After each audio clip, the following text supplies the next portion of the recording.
I just need enough for rent, Annie whispered, her voice catching just before the final word. She stared at the number glowing on the ATM screen, pressing her lips tightly together as though the slightest relaxation would cause all the composure she had fought to maintain throughout the day to collapse. Just enough. Cold rain swept sideways beneath the awning, scattering tiny droplets across the glass surrounding the ATM booth. Someone had left the sliding door slightly open, just wide enough for sharp gusts of icy air to creep beneath the hem of Annie's pants.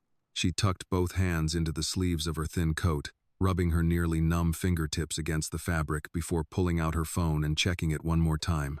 Friday night. Payday. There was no possibility that she had remembered the date incorrectly. Her phone showed the right day and the right time, yet her bank account seemed completely unaware of what this particular day meant to her. Annie turned back to the ATM screen. 286美元14美分. The small number sat there in front of her with almost cruel stillness. The rent had to be paid before midnight. After that came Maya's medicine, the few groceries they desperately needed because the refrigerator was nearly empty, and the electric bill Annie had already postponed once. All week, she had added and rearranged the same expenses on the backs of bills, on her phone, and even on scraps of paper tucked into the pocket of her uniform. She had tried cutting one thing out, delaying another, spending less on food, and walking instead of taking the bus. But no matter how she rearranged the numbers, they refused to get any smaller. Her paycheck from the Bennett household was supposed to arrive today. It wasn't there. Annie pulled her card from the machine. Her fingers were so cold that the card nearly slipped from her hand. She stared at it for several seconds, then looked back at the screen. She knew she was clinging to a hope so fragile that even she felt embarrassed by it. But when rent was due in only a few hours, people sometimes kept believing in things their reason had already abandoned. Annie inserted the card for a second time. PIN. Checking account. Balance inquiry. Her index finger touched the screen. A small symbol began to spin. Annie nearly held her breath, watching it as though staring long enough might somehow make the next number different. The screen flickered. 286美元14美分. Still the same. Annie stood motionless. Her shoulders slowly sank. She brought both hands to her face and tried to draw a deep breath through her nose. The breath made it halfway before catching in her throat. She pressed her fingertips beneath her eyes, trying to stop the tears before they could fall. Annie quickly wiped them away with the back of her hand. About 6 feet away, Richard Bennett stood beneath a black umbrella without taking another step. He had just gotten out of his SUV after a long meeting in downtown Chicago. His driver had barely had time to close the vehicle door when Richard noticed the small figure inside the glass booth. At first, he recognized only the uniform, then the hair, the worn bag hanging from her shoulder, and the familiar posture of the young woman he had seen countless times walking through the hallways of his home. Annie Carter, the young woman who had worked in his household for 3 months. Richard remained where he was. Inside the booth, Annie removed the card again and hesitated. She looked at it in her hand, her lips trembling slightly. After several seconds, she bit her lower lip and inserted the card for a third time. Richard watched her, his expression slowly changing, not because of the amount of money, but because he understood that a person only checked the same balance 3 times when there was nothing else left to check. This time the machine returned the card. Annie took it. She did not try again. She pulled a small piece of paper from her coat pocket, folded neatly into quarters. One corner had become damp from the rain. Annie unfolded it, looked at it one last time, carefully folded it again, and pushed it deep into an inner pocket. Then she quickly wiped both cheeks with her palms, raised the collar of her coat, took a deep breath, and straightened herself. Richard saw the moment clearly. Annie pushed open the glass door. She had barely turned around when she stopped cold. Richard was standing directly in front of her. Annie's eyes widened. Her hand immediately tightened around the strap of her bag. Mr. Bennett. She quickly lowered her head. Good evening, sir. Richard noticed that her eyes were still red, but he did not mention it. Good evening, Annie. I was just heading home. I figured. Annie pulled the strap of her bag higher onto her shoulder, as though she needed something to keep her hands occupied. I should get to the bus stop. Richard turned toward the rain sweeping across the street. A passing car tore through a puddle, sending a bright spray of water beneath the streetlights. He looked back at her. Get in the car. Annie immediately looked up. Sir? It's freezing out here. It's all right, I can take the bus. I know you can. The answer silenced her. Richard tilted the umbrella toward her. Rain began falling onto one shoulder of his coat, but Annie was now almost completely covered. I'm not saying you can't get home by yourself. I'm saying my car is right there. It has heat, and you're shivering. Annie looked down at her hands as though only then realizing they really were trembling. I don't want to inconvenience you. You're not. My apartment isn't even in the same direction as your house. Then I'll change direction tonight. Annie looked up. Richard gestured toward the SUV. Come on. You can keep refusing once you're somewhere warm. A faint smile briefly touched Annie's face before disappearing again. Yes, sir. Richard walked beside her to the SUV. He opened the rear door first, waited for Annie to get inside, then went around to the other side. She sat close to the edge of the seat, carefully pulling her wet coat away from the pale leather, as though even a small water stain would be something she needed to apologize for. Richard noticed. He said nothing. Instead, he reached for a dark wool coat folded beside him and placed it between them. Put this on. Annie looked at the coat, then at him. I can't wear your coat. Why not? I'm wet. Coats are made to be worn when people are cold. Annie gave a small shake of her head. I'm really all right. Richard looked down at the hands she had hidden between her knees. Annie, your hands are shaking so badly you can barely hold the strap of your bag. She immediately clasped them together. Richard did not press her further. He simply placed the coat beside her. I'll leave it here. Whether you use it is up to you. The SUV began to move. Annie sat there for a few more seconds before finally pulling the coat toward herself. She wrapped it around her shoulders. It was so large that it almost swallowed her small frame, but after only a short while, the tension in her shoulders began to ease. Thank you. Richard gave a small nod. He did not question her immediately. For several minutes, he let the sound of rain tapping against the windows fill the silence between them. Annie watched the city drift past outside. Red, white, and yellow signs stretched into long ribbons of light across the wet streets. She was beginning to feel warmer, but her fingers still worried the edge of Richard's coat. Finally, Richard spoke. Today is payday, isn't it? Annie's fingers stopped moving. Yes, sir. The money didn't come in? She did not answer right away. Richard did not turn toward her or pressure her. He simply waited. Maybe the system is just delayed. Maybe. He allowed the answer to sit between them for a moment before asking another question. How many times did you check? Annie looked at him, slightly embarrassed. 3. 3 times? She nodded. Then, unexpectedly, Annie gave a very quiet laugh. Not because anything was funny, but because she suddenly realized how foolish it sounded when spoken aloud. I know checking 3 times won't make the money magically appear. Richard kept his voice even, but you still hoped the 3rd time would be different. Annie looked down at her knees. Yes. Silence stretched between them. Then she exhaled and spoke quietly, almost as though she were confessing something deeply private. When I was standing there, I kept thinking I didn't need much. Richard turned toward her. Annie still did not look at him. She ran one fingertip slowly along a crease in the coat covering her legs. I just need enough to pay the rent.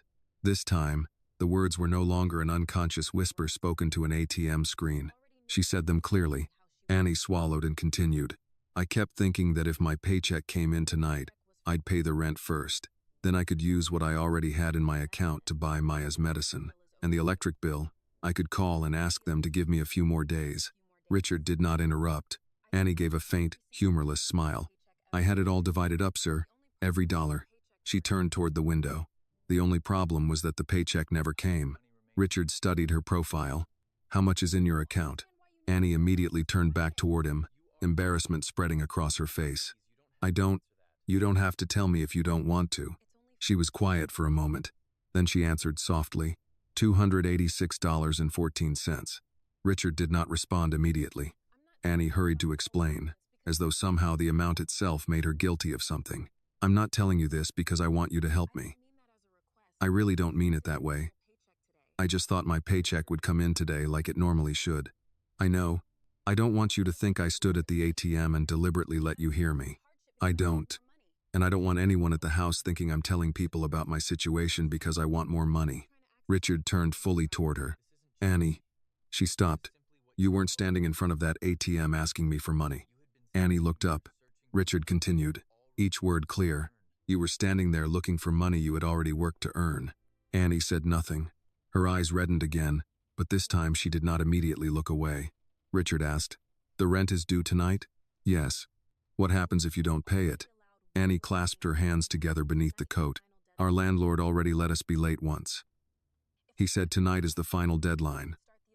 If I don't pay, he'll start the process of making us leave." "Your sister can't work right now?" Annie shook her head. "Maya is sick. Some days are better than others, but right now she can't work regularly. So you're covering most of the expenses?" "Yes." "Rent?" "Yes." "Medicine?" "Yes." "Food?" Annie nodded again. Richard looked at her for several seconds. "You're only 18. Annie rested her head lightly against the seat and gave a small laugh. "The bills don't know I'm 18, sir." Richard fell silent. The answer sounded almost like a joke, but neither of them laughed. He took out his phone. Annie immediately sat upright. "Mr. Bennett." Richard opened his contacts. "Yes?" "Please don't call Mrs. Bennett." His finger stopped on the screen. "Why?" Annie pulled the coat more tightly around herself. "She might think I complained about her behind her back." "Did you?" "No." "Did you tell me that someone deliberately withheld your pay?" "No." "You only told me the money didn't arrive." Annie nodded. Richard looked at her. "Then that's what I'm going to check." Annie bit her lip. "I need this job." The words were barely louder than a whisper, but Richard heard them. Instead of making the call immediately, he lowered the phone onto his knee for a few seconds. "Annie, look at me." She reluctantly turned toward him. "I don't know what happened to your paycheck." He spoke slowly. "It could be an accounting error. It could be a banking error. It could be a decision I don't know about. But whatever the reason is, asking where the wages you earned have gone is not a reason for you to lose your job." Annie remained tense. Richard could see it. He added, "And if someone has made you believe otherwise, I want to know that too." Annie lowered her eyes. Her hands finally stopped gripping the edge of the coat. Richard picked up his phone again. "Who are you calling?" "The person responsible for payroll." "Now?" "Now. But it's already late." Richard glanced at his watch. "Your rent isn't going to wait until morning either." Annie froze. Richard found the number. She quickly spoke. "Mr. Bennett, I really don't need you to give me money." Richard turned toward her. "I know." Then he tapped the name of the person responsible for payroll. "And I'm not calling to give you money." The phone began to ring. Annie looked at him. Richard held her gaze, his voice calm but firm. "I'm calling to find out where your money went." Richard scrolled through his contacts until he found the number for Daniel Mercer, the accountant responsible for payroll for the Bennett household. Annie noticed the name on the screen and shifted slightly beneath the oversized wool coat. "Mr. Bennett, you really don't need to check this tonight," Annie said quietly. "It could just be a delay at the bank. I can check again tomorrow morning." Richard did not press the call button right away. He turned toward her, taking in the worry that was clearly visible in eyes still reddened from tears. "If the bank is delayed, then we'll know it's the bank. But if you worked all your hours and your paycheck wasn't deposited, I want to know why before tonight is over." "But it's already late. Your rent isn't going to move its deadline to tomorrow just because it's late." Annie froze. Richard pressed the call button. Daniel answered on the third ring. The faint sound of a keyboard came through from the other end as Richard skipped the small talk and went straight to the point. "Daniel, I need you to check the household payroll that was processed this afternoon. Pull Annie Carter's file and tell me whether her direct deposit was released." There was a brief pause. "Right now, Mr. Bennett?" Richard looked through the window. Streetlights stretched the rainwater on the glass into long golden threads. "Right now." Daniel asked no more questions. "Give me a few minutes. I'll call you back." Richard ended the call and placed his phone face down on his knee. He did not keep it in his hand like someone impatiently waiting for an answer. Somehow, that calmness made Annie even more uneasy. She turned toward the window, watching lines of traffic move through the rain while her fingertips tugged lightly at the wool sleeves hanging past her hands. Richard's coat was warm. The thick fabric carried a faint scent of cedar, mixed with clean laundry soap. Annie could barely remember the last time she had worn a coat warm enough that she did not have to hunch her shoulders against the cold. But instead of making her comfortable, the warmth made her more aware of the distance between her life and the man sitting beside her. His spare coat was better than the only coat she wore to work every day. Annie's phone lit up again. Richard saw only the sender's name before she quickly pulled the phone closer to herself. "Maya?" Annie looked at him, slightly surprised, then nodded. Yes. My sister. Does she know your paycheck didn't come in? I only told her the system might be delayed. And what did Maya say? The corner of Annie's mouth moved slightly. She said we'd figure something out. Just as she was about to lock the screen, another message appeared. The landlord came by again. Call me when you can. Annie's thumb immediately slid across the screen to cover the words, but it was too late. Richard had not tried to read the message out of curiosity about her private life. Just seeing the word landlord was enough for him to understand why she had checked her bank balance 3 times. He did not ask how much she owed. Instead, Richard leaned slightly toward her, his voice slower now. When is the actual deadline? Annie looked at him. You don't have to tell me the amount. I just want to know how much time you have. She glanced down at the unopened bottle of water in the console between the seats, then toward the driver in front. He kept his eyes on the road and did not turn around. Tonight, Richard frowned. You mean before midnight? Annie nodded. The property manager said that if the payment still isn't there tonight, they'll start the process of making us leave on Monday morning. Richard leaned back against the seat, though his eyes remained on her. And this isn't the first time you've been late this month. A faint flush rose in Annie's face. We were short on part of last month's rent. Maya had another medical appointment. And then her doctor changed one of her prescriptions.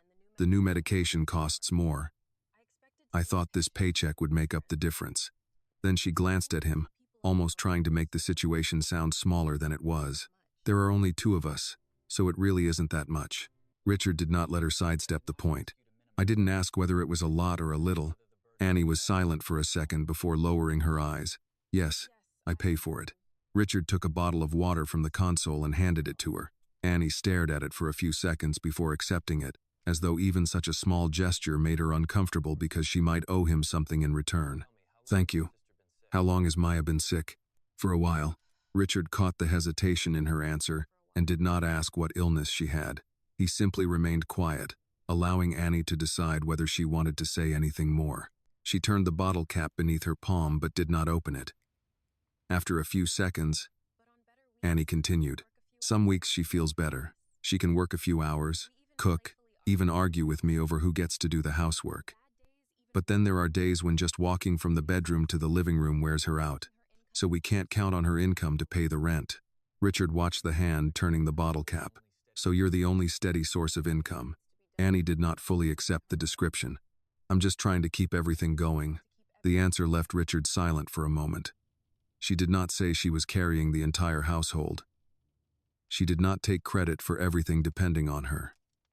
Annie simply described it as trying to keep things going. Finally, she opened the bottle and took a small sip.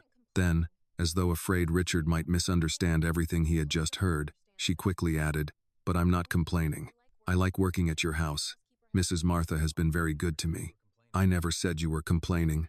I just wanted you to know that. Richard gave a small nod. Martha speaks very highly of you too. Annie immediately looked up. She talks about me? She told me you learned the entire second-floor routine in less than a week. A trace of embarrassment mixed with pleasure crossed Annie's face. She only had to show me twice. And you remembered after 2 times.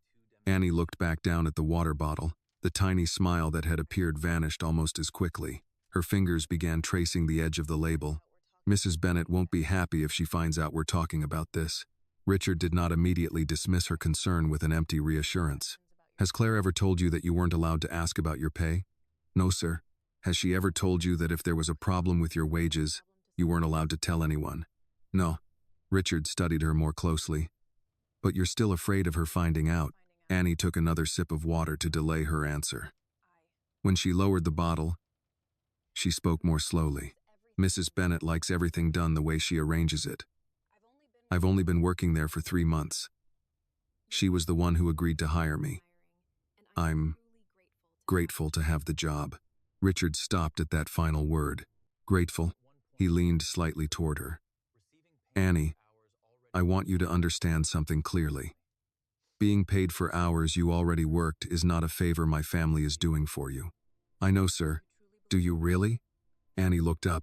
Richard was not harsh. Somehow, that made the question harder for her to answer. He continued.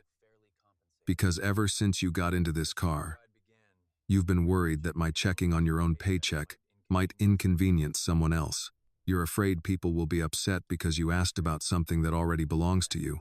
Annie lowered her eyes, her thumb scraping lightly against the paper label around the bottle. I just don't want a small problem to become a big one, Richard asked.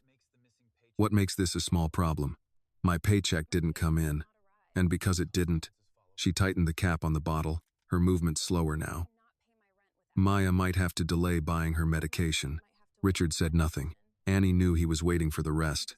She turned toward the window, where her reflection flickered among the city lights. And we might lose the apartment. The inside of the SUV went quiet. Annie drew a small breath and continued, no longer trying to make the situation sound less serious than it was. I had everything worked out. Today's paycheck was supposed to pay the rent. The $286 already in my account was for Maya's medication and food until next week. I was going to call the electric company and ask them for a few more days. I wasn't expecting anyone to give me anything extra. I don't need a bonus. She held the water bottle in both hands. I just need the paycheck I worked for. If you believe Annie deserves the paycheck she worked so hard to earn, please like this video. Tell us in the comments where you are watching from. And if you believe every hardworking person deserves dignity and fairness, subscribe to the channel for more heartfelt stories like this one. At that exact moment, the phone on Richard's knee vibrated. Daniel Mercer's name appeared on the screen. They both looked down. Richard answered immediately. What did you find? The sound of keyboard keys came through from the other end before Daniel replied. I pulled the full payroll file from this afternoon. All the deposits were released on time. Richard sat straighter. All of them? Daniel paused. No, there was one exception. Richard's eyes immediately shifted to Annie. Annie Carter? Yes. Annie stopped turning the bottle in her hands. Richard asked each question quickly but clearly. Did her bank reject the deposit? No. Incorrect account information? No. Technical error? No. Richard's jaw began to tighten. Then why wasn't her money released? This time Daniel was silent longer. The payment was placed on administrative hold before payroll was released. Richard's entire posture changed. He barely moved, but his shoulders straightened and the hand resting on his knee closed slightly. Who requested the hold? I'm opening the authorization now. Richard looked toward Annie. She sat perfectly still, the bottle trapped between both palms. Read it to me. There was a click of a mouse on the other end. Daniel spoke slowly. Payment hold. Household employee. Annie Carter. Authorized by C. Bennett. Richard did not blink. Claire? Yes. A small crackling sound came from beside him. Annie had squeezed the bottle so hard that the plastic had buckled beneath her fingers. Richard asked, Reason? Probationary review. He immediately turned toward Annie. Has anyone changed your employment agreement? Annie frowned, clearly confused about why he was asking. No, sir. Did anyone tell you that your entire paycheck could be withheld while you were on probation? No, sir. Did anyone tell you that you wouldn't be paid today? Annie shook her head. Richard turned back to the phone. Daniel, I want 3 things sent to me immediately. Annie's employment agreement, her time records for the last 4 weeks, and the original payment hold request, including the time it was submitted, who authorized it, and every attached note. I'll send them now. Do not alter the record. Understood. Do not release the payment yet. I want to review the documents first. Annie looked at him, a flash of worry crossing her face, but Richard was not finished. And Daniel? Yes? Do not call Claire. Do not text her. Do not ask her anything until I tell you to. Daniel was silent for a second. All right. Richard ended the call. The phone screen went dark. Only the sound of tires rolling across wet pavement remained inside the SUV. Annie looked at Richard. Mrs. Bennett really asked them to hold my pay? Richard made no attempt to soften the truth. That's what the current record says. Annie immediately began searching for an explanation on behalf of the woman who had withheld her wages. Maybe she had a reason. Richard turned toward her. Maybe. What if I did something wrong and I just don't know it? Did anyone tell you that you did something wrong? No. Did anyone call you in for a meeting? No. Was there any disciplinary report? No. Any written notice? No. Annie shook her head after every question. Richard set the phone down. Then we start with what we know to be true, not with you searching for reasons to blame yourself." The words left Annie silent. After a moment, she said, "Please don't tell Mrs. Bennett that I came to you." "You didn't come to me." Richard picked up his phone again. "I happened to see you at the ATM." Annie looked at her hands. To her, that probably won't make any difference. Richard's finger, which had been about to open the email, suddenly stopped. He turned toward her. Annie had not said it accusingly. There was no anger in her voice. She was not trying to make him take her side. There was only the quiet certainty of someone who had thought carefully before speaking. "Why do you think that?" Annie parted her lips, but before she could answer, her phone vibrated. She looked at the screen and answered immediately. "Maya?" Annie's entire expression changed. She sat straighter, one hand instinctively pulling the wool coat closer around herself. "No, I'm okay. Don't go downstairs. Listen to me. I know he just came by."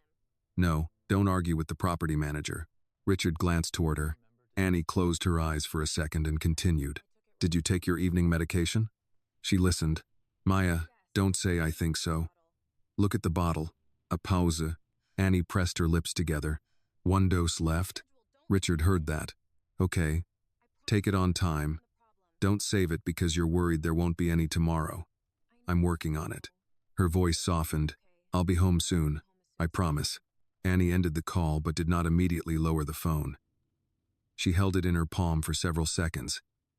Staring at the dark screen, Richard asked, "Maya only has enough medication for tonight?" Annie slowly nodded.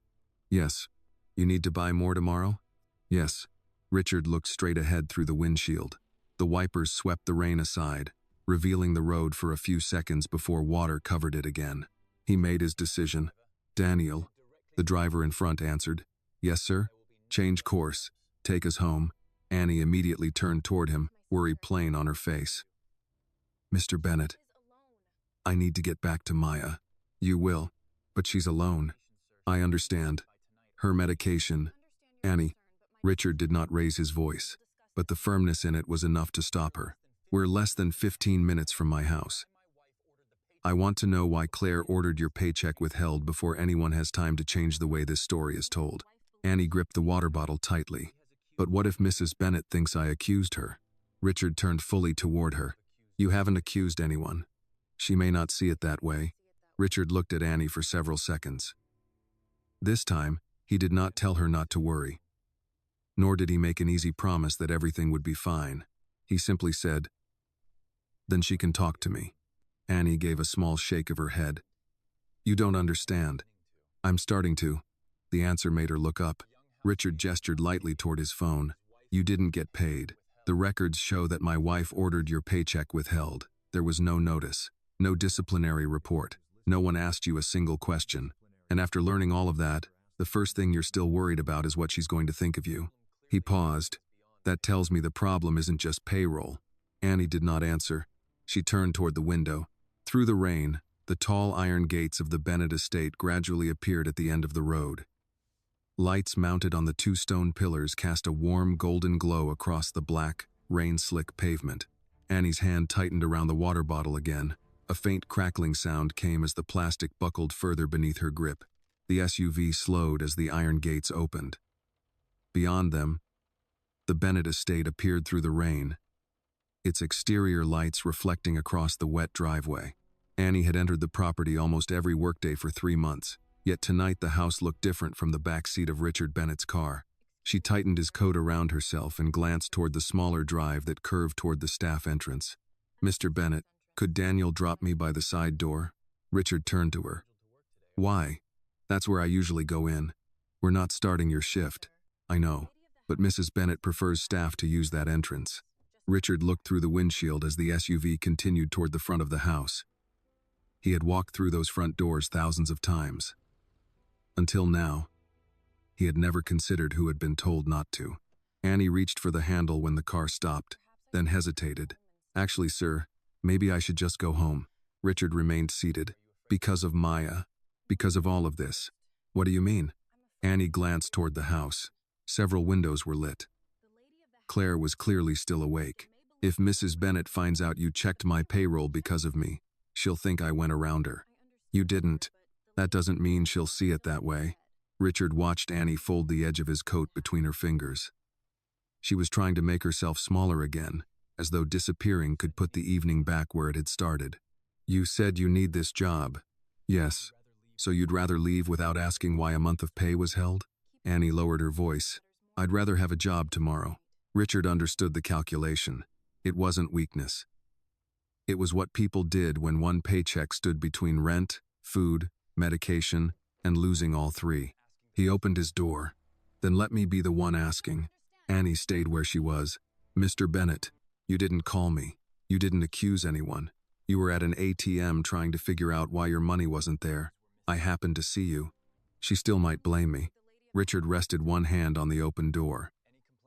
If she does, she can discuss it with me. Annie looked at him for several seconds before finally releasing the seatbelt. Daniel came around with an umbrella. Richard took it, then held it above Annie as she stepped onto the driveway. She immediately removed Richard's coat. Keep it on until we're inside. I don't want it getting wet. It's a coat, Annie.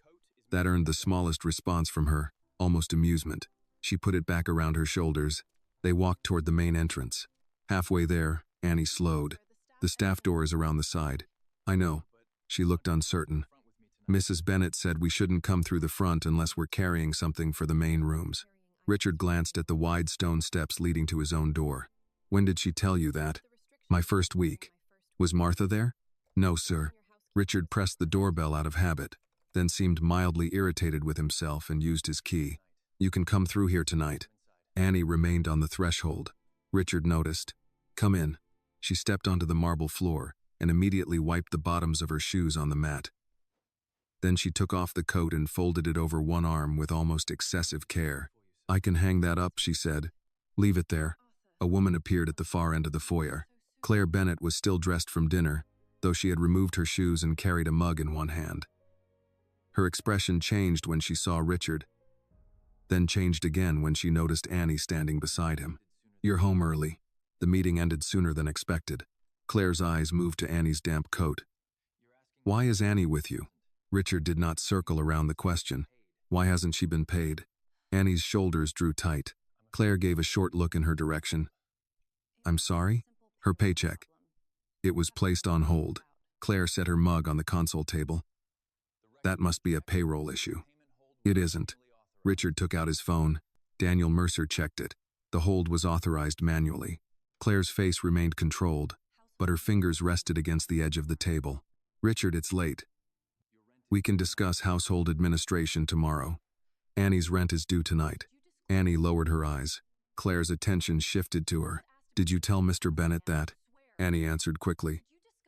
He asked about my deposit, ma'am. I'm asking whether you discussed your personal finances with him.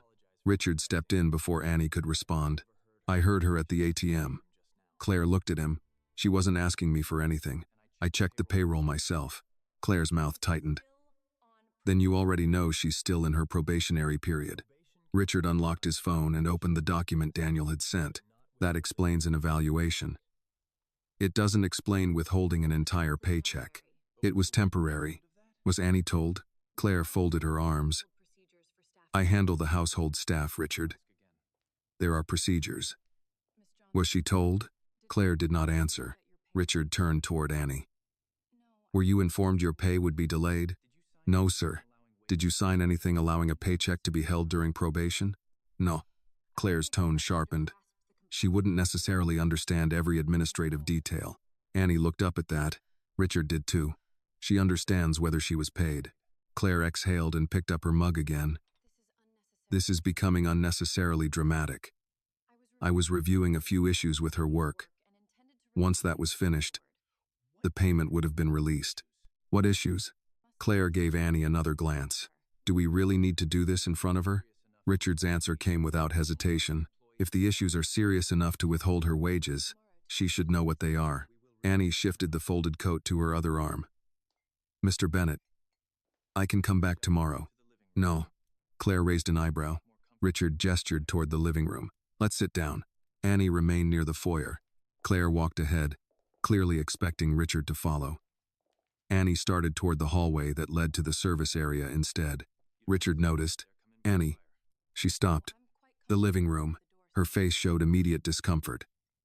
Sir, I'm okay standing. You've been on your feet all day. I'm used to it. Richard looked toward a chair near the fireplace, then back at her. You don't have to stand while two people discuss your paycheck. Annie entered and sat at the very edge of the chair, Richard's coat folded across her knees. She had cleaned that furniture earlier in the week. Now she seemed unsure what to do with her hands while sitting on it. Claire settled onto the sofa. Richard remained standing. Tell me exactly why you held Annie's pay. Claire took a sip from her mug. She broke a glass last week. Annie immediately spoke. I told Mrs. Bennett I'd replace it. Claire continued as if Annie had not spoken. She has also been late. Richard looked at Annie. How late? Annie thought for a moment. 6 minutes once. The bus was delayed. Anything else? Claire's jaw tightened. She's inexperienced. She needs closer supervision. I wanted to make certain she understood that employment in this house comes with standards. Richard looked down at the payroll authorization on his phone, then at Annie, then back at his wife. How much was the glass? Claire gave a small shake of her head. That isn't the point. It is now. A voice came from the doorway. Mr. Bennett? Martha Hayes stood there in a cardigan and house shoes, evidently drawn downstairs by the conversation. Richard turned toward her. Martha, good. I need you to answer something. Claire's expression changed. Richard held up the phone. Has this household ever withheld an employee's entire paycheck because of a broken glass? Martha looked first at Claire, then at Annie. Her answer came carefully. No, sir. Richard lowered the phone. For Annie, the worst part of the evening had been the number on the ATM screen. For Richard, that number was beginning to look less like the problem and more like the first piece of evidence. Martha remained near the doorway after answering Richard. She held one hand around the edge of her cardigan, as if she had come downstairs expecting a small household question and had found something much larger waiting for her. Claire set her mug down. That's not a fair comparison. Annie is new. Richard looked at Martha. How much was the glass? Martha hesitated. Around $18 if I remember correctly. Claire turned toward her. Martha, that isn't relevant. It became relevant when you used it to explain a withheld paycheck, Richard said. Annie kept Richard's coat folded across her knees. I offered to pay for it that same day. Martha nodded. She did. And what did you tell her? Richard asked. I told her accidents happen and I'd noted in the household inventory. Claire lifted one hand. You're reducing this to a broken glass when I already said there were other concerns. Then list them. Claire's eyes narrowed slightly. Richard, I don't keep a running file in my head. You authorized the hold. You must have had a reason when you did it. I wanted time to review her probation. Richard glanced down at his phone. Daniel had already sent the first set of documents. He opened Annie's employment agreement and scrolled through it. Her probation period lasts 90 days. Yes, she still gets paid during it. Of course she gets paid. Then why didn't she? Claire's jaw tightened. Because I hadn't completed the review. Richard turned the screen toward her. Show me where her wages depend on your review. Claire didn't reach for the phone. Annie shifted slightly in the chair. Mr. Bennett, if Mrs. Bennett was going to release it later, maybe we can just wait until morning. Richard looked at her. Your rent cannot. Annie lowered her eyes. Martha stepped farther into the living room. Sir, if it helps. Annie's work has been good. Claire gave her a warning look. No one said she was incapable. Martha continued anyway. She learned the schedule faster than most people do. She's never missed a shift. She comes in early when weather delays the buses, because she worries about arriving late. Richard remembered Claire mentioning the 6-minute delay. How many times has she actually been late? Martha thought for a moment. Once that I know of. 6 minutes? Yes. Richard turned to Claire. So we have an $18 glass in 6 minutes.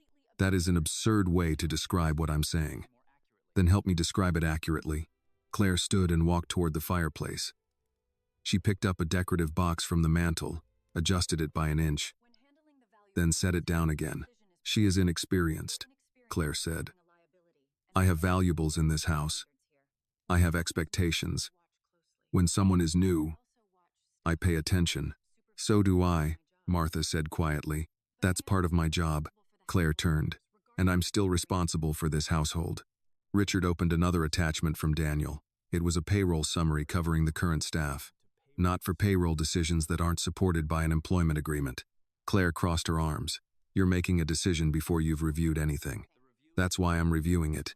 He looked at Martha again. Were there housekeepers before Annie who had probation periods? Yes. Any in the last 3 years? Several.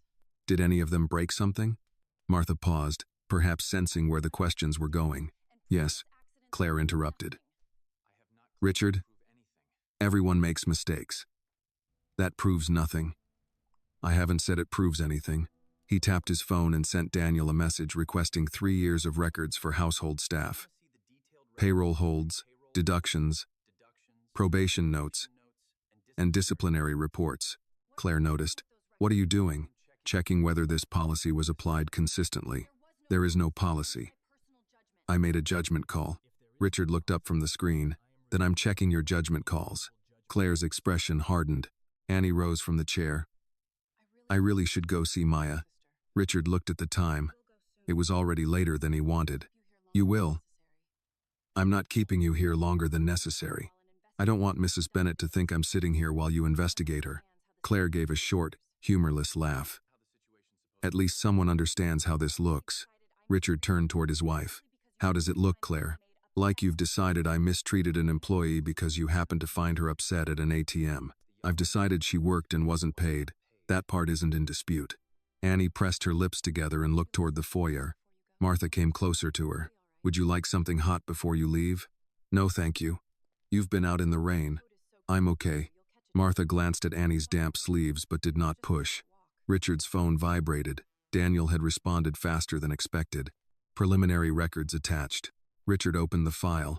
The first page showed recent household employees, dates of employment, payroll status, and any holds or deductions. He scrolled slowly. One former housekeeper had damaged a lamp during her probation period. Payment released on schedule. Another had broken a serving dish. Payment released on schedule. A third had received 2 written warnings for tardiness. Payment released on schedule. Richard looked at Martha. Were these all probationary employees? Yes. Claire stepped toward him. You're comparing different situations without context. Richard kept reading. Were any of their entire paychecks held? No, Martha said. Annie's eyes moved from Martha to Richard. He read the names again, then checked the personnel details Daniel had included. The previous housekeepers were white women. Annie's file was the only one showing a complete payment hold. Richard did not rush to label what he was seeing. He looked at Claire. Why was Annie handled differently? Claire's face changed, not with surprise, but irritation. Don't turn this into a race issue. Richard lowered the phone. I didn't. You're clearly heading there. I asked why she was treated differently. She's a different employee. Then give me a different reason. Claire opened her mouth, but Richard continued. A reason in writing. A rule Annie was told about. A policy applied to other people. Something other than a decision you made after the work was already done. Claire looked away. Richard waited several seconds, then spoke again. If there's a legitimate explanation, the records will show it. And if they don't, then we deal with what actually happened. Annie shifted her weight. Mr. Bennett, I don't want anyone losing anything because of me. Richard looked at her. This isn't about punishing anyone because of you. He turned back to his phone and called Daniel again. Release Annie Carter's full wages. Every hour on her approved time record. No deductions. Claire stepped forward. Richard. He raised one hand, stopping the interruption without raising his voice. And Daniel, I want a complete review of household payroll and employment records for the last 3 years. Holds, deductions, terminations, probation reports, everything. Daniel confirmed the request. Richard ended the call. Annie's face showed more concern than relief. You're reviewing everyone? Yes. Because of tonight? Because tonight gave me a reason to check. Richard slipped the phone into his pocket. Then he looked toward Claire. If this was an isolated mistake, the records will say so. Claire picked up her mug, though she no longer drank from it. And if it wasn't? Richard's answer came without hesitation. Then Annie's missing paycheck was only the first thing I should have noticed. Annie's phone vibrated before anyone spoke again. She pulled it from her pocket and looked at the screen. A deposit notification had appeared. For a second, she did nothing. Her thumb hovered above the message, as if opening it might make the number disappear. Then she tapped. The amount was there. Her full paycheck, every approved hour. Annie read it once, then again. Her mouth tightened as she tried to hold herself together, but the strain of the evening caught up with her. She turned slightly away from the others and pressed the side of her hand beneath one eye. Richard noticed the notification. Did it go through? Annie nodded. Yes, sir. All of it? She checked. Yes. Richard gave a short nod. Good. Annie looked down at the phone. Thank you. No. She raised her eyes. Richard pointed gently toward the screen in her hand. Don't thank me for that. She seemed unsure what he meant. You work the hours. You earn the paycheck. His voice softened. This isn't charity, Annie. It's yours. Something in her expression changed. Not relief exactly. Relief would have been easier. This looked more like the release of pressure she had been carrying so long that she no longer knew where to set it down. Her phone rang. Maya. Annie answered immediately. Hey. She turned a little toward the hallway. Yes, it came in. A pause. All of it. Another pause. And Annie closed her eyes briefly. No, don't cry. I'm fine. Richard looked away and gave her privacy. Annie listened, then said, I'll pay the rent as soon as I get home. Did you take the last evening dose? Her fingers tightened around the phone. Okay. Don't skip anything tomorrow. I'll pick up the refill tonight. If the pharmacy is still open. She ended the call and checked the time. Martha had been watching from near the doorway. You haven't eaten, have you? Annie slipped the phone into her pocket. I'm all right. That wasn't what I asked. Annie gave her a tired look. Not since lunch. Martha nodded toward the kitchen. Sit for 5 minutes. I really need to get home. You'll get there faster with something in you besides coffee. Annie opened her mouth to refuse again. Richard stepped aside. 5 minutes. Then Daniel can take you wherever you need to go. Claire picked up her mug. I assume we're finished here. Richard turned toward her.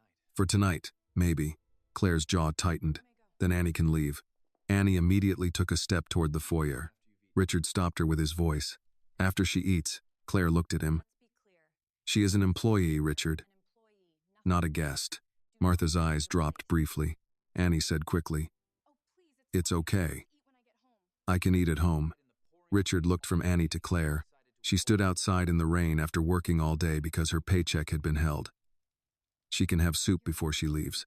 Claire gave a small shake of her head. You are making this far more personal than it needs to be. It became personal when a decision made in this house affected whether she could pay rent tonight. Claire set the mug down harder than before. I said the payment would have been released. When? Claire did not answer. Richard let the question remain there. Martha touched Annie lightly at the elbow, then withdrew her hand at once. Come on.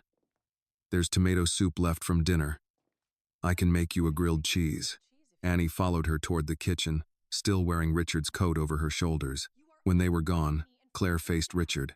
You're undermining me in front of the staff. I'm checking a payroll decision. You're questioning everything I do because you happen to find her upset. I'm questioning one decision because the explanation keeps changing. Claire crossed her arms. She's been here 3 months. That doesn't make her paycheck optional. You have no idea what it takes to manage people in a house like this. Then help me understand it without holding wages. Claire looked toward the kitchen. She knows exactly how to make herself look helpless. Richard's expression hardened. That's not what I saw. You barely know her. And you know her well enough to hold an entire month's pay. Claire turned away. I'm not doing this tonight. She walked toward the stairs. Richard did not follow. In the kitchen, Martha had already set a bowl of tomato soup on the table. Annie sat with the oversized coat still around her, warming both hands around a mug of tea while Martha buttered bread at the counter. You really don't have to cook for me, Annie said. It's bread and cheese. I'll survive. Annie almost smiled. Martha put the sandwich into a skillet and pressed it gently with a spatula. Your sister all right? For tonight. Medicine? She has enough until morning. I need to get the refill. Martha nodded. There's a 24-hour pharmacy near Sheridan Road. Daniel will know it. Annie looked at her phone again, working through numbers. Richard entered and stopped near the table. Is the deposit enough to cover everything due tonight? Annie hesitated. It covers the rent. And Maya's prescription? Most of it. Richard caught the wording. Most? Annie folded her hands around the mug. The rent has a late fee now. I'll deal with the pharmacy after. You mean you'll choose which one gets paid first? I can manage it. Richard did not challenge her immediately. Martha placed the sandwich beside the soup. Eat first, solve the country after. That brought an actual smile from Annie, brief but real. She took a bite. Richard sat across from her, leaving space between them. Annie, I'm not asking to pay your bills. Her eyes lifted. I do need to understand whether withholding your wages put you in a position where you had to choose between housing and medication. Annie swallowed. Yes. The answer was quiet, but clear. Richard nodded once. Martha returned to the counter, then seemed to reconsider something. She dried her hands on a dish towel. Mr. Bennett. Yes? There are a few things you should know. Annie looked at Martha immediately. Martha continued. About how things have been handled here. Richard waited. Martha chose her words carefully. Annie's been told to use the laundry room for meals. Richard frowned. Why? I don't know. She was also told not to use the powder room near the back hall. Richard looked at Annie. She kept her attention on the soup. Is that true? Yes, sir. Who told you? Annie hesitated. Martha answered for her. Mrs. Bennett. Richard's eyes moved toward the doorway Claire had used. Martha continued.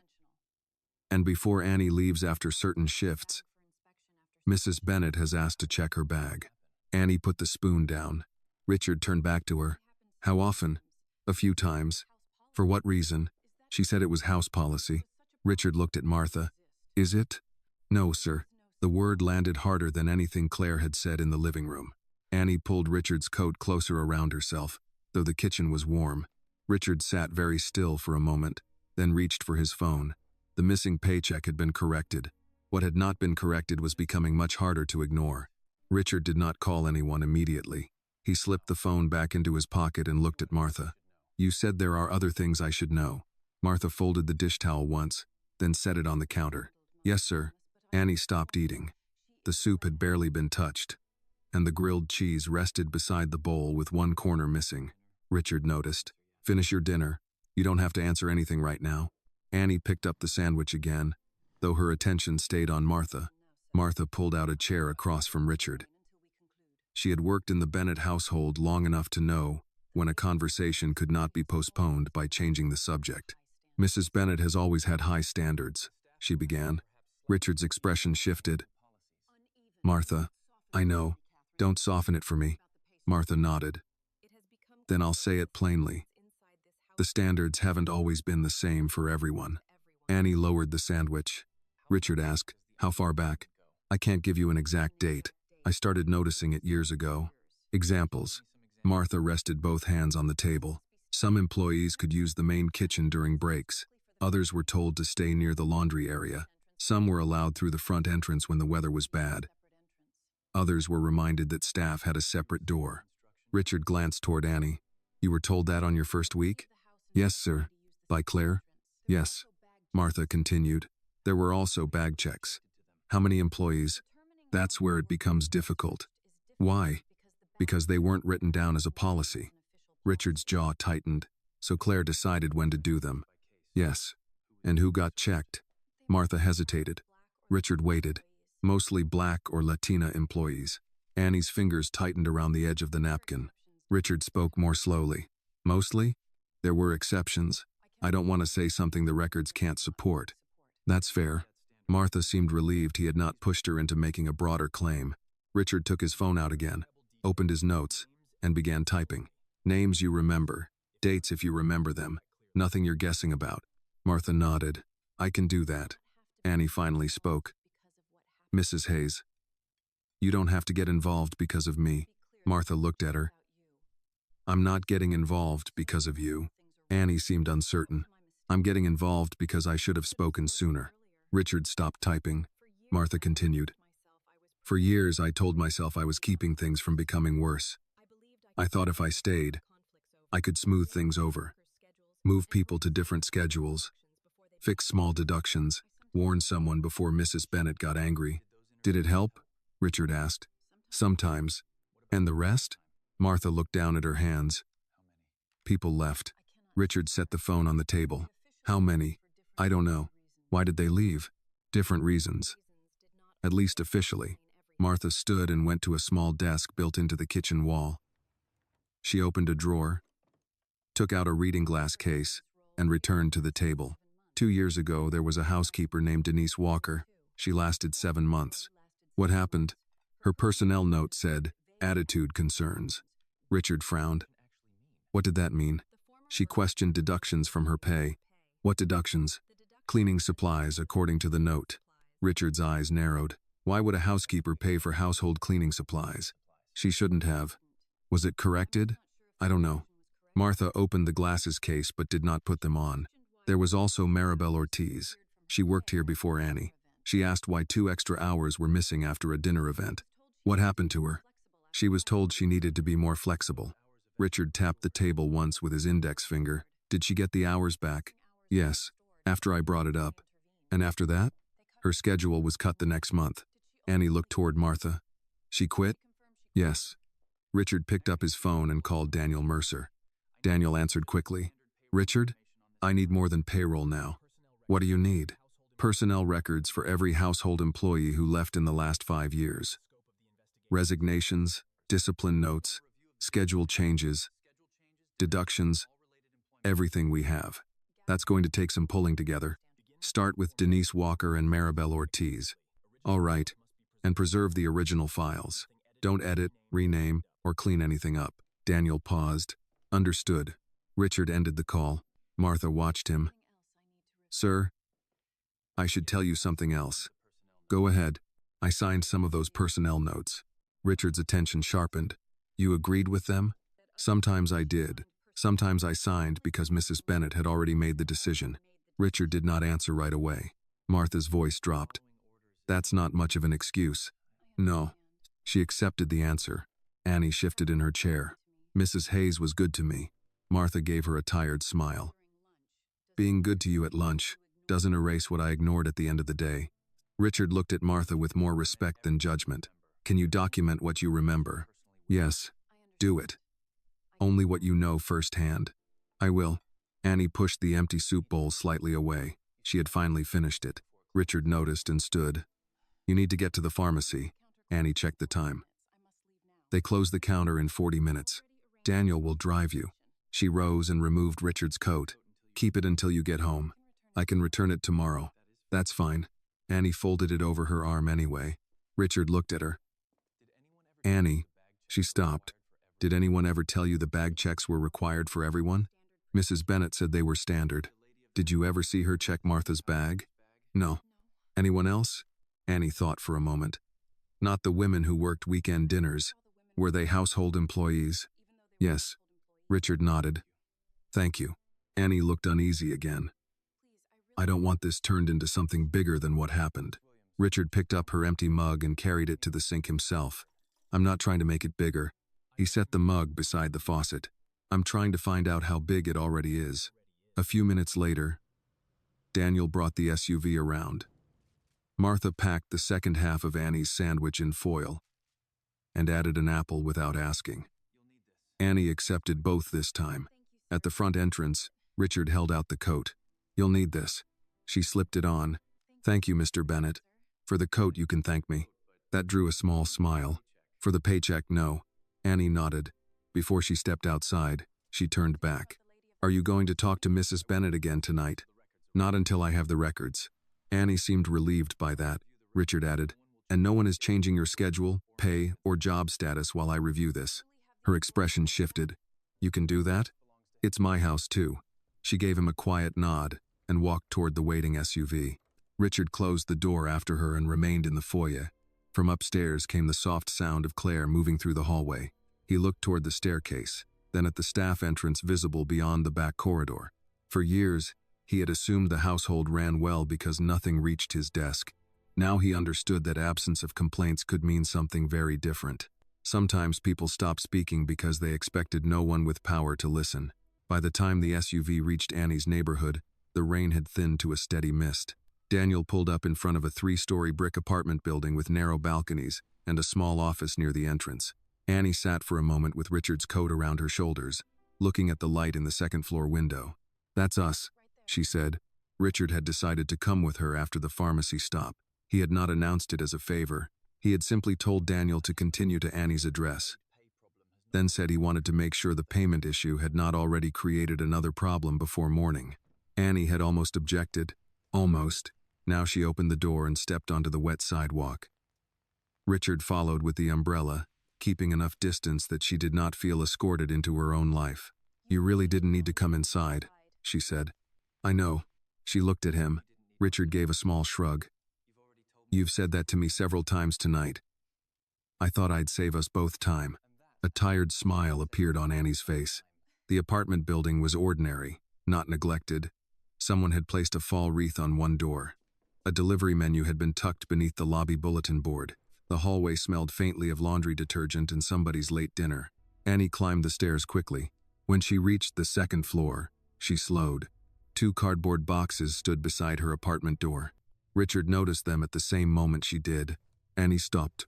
One box was filled with folded towels and kitchen utensils.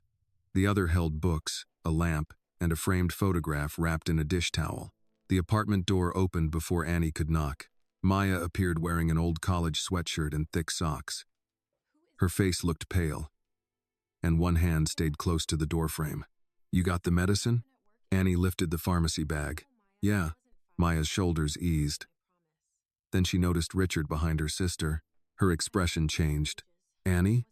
"It's okay." Maya looked from Richard to the coat around Annie's shoulders. "Did something happen at work?" "No." "Did you get fired?" "No." Maya. Richard stayed near the hallway rather than stepping into the apartment. Annie crossed the short distance between them and handed Maya the pharmacy bag. "I got paid." Maya looked at her carefully. "All of it?" "All of it." Maya closed her eyes for a second, then pulled Annie into a quick embrace. "You scared me." "I know. I called you 4 times. I was talking to Mr. Bennett." Maya looked past her again.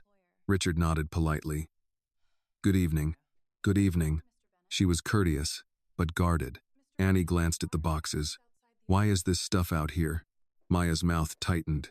"The building manager came by." "When?" "About 40 minutes ago." "What did he say?"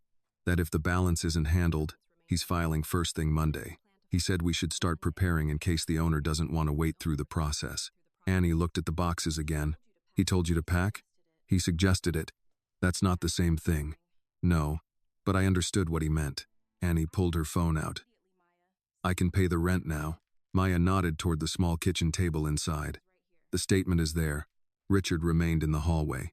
"Would you prefer I wait downstairs?" Annie turned. "No, sir. You can come in." Maya stepped aside. The apartment was small but organized. A knitted blanket covered the sofa. A stack of medical papers sat beneath a magnet on the refrigerator. On the kitchen counter were 3 prescription bottles, one nearly empty.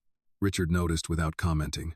Annie set her phone beside the rent statement and began entering the payment through the property portal. She read the amount once, then stopped. "What?"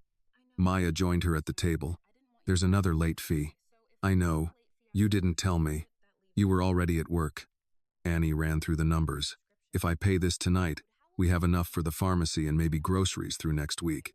"Maybe? I'll pick up an extra shift." Richard said nothing. Maya turned toward him. "Mr. Bennett, I appreciate you making sure Annie got paid." She made sure she got paid. "I only checked the record." Maya studied him for a moment, as if deciding whether that answer was sincere. Annie pressed the final button. Payment submitted. She watched until the confirmation number appeared, then wrote it on the back of the notice. "There." Maya sat down. Annie remained standing.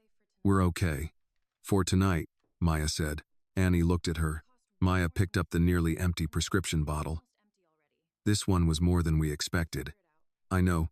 And you still need transportation money for work." "I'll figure it out." "You always say that." "Because I do."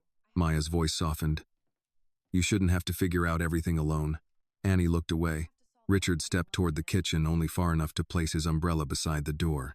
"Do you have somewhere else you can stay if the landlord continues with the filing?" Annie answered quickly. "We just paid." "I understand." Maya rubbed her thumb along the label on the medicine bottle.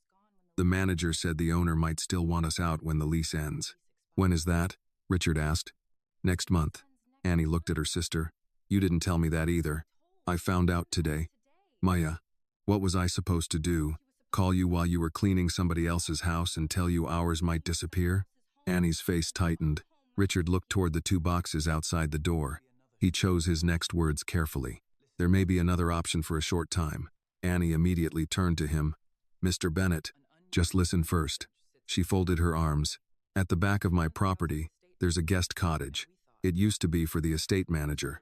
No one is using it now. Annie shook her head before he finished. No, I haven't asked you anything yet. I know what you're going to ask. Maya looked between them. What cottage? Richard answered her. 2 bedrooms, separate entrance, kitchen. It's empty. Annie's voice was firm. We can't move into your house.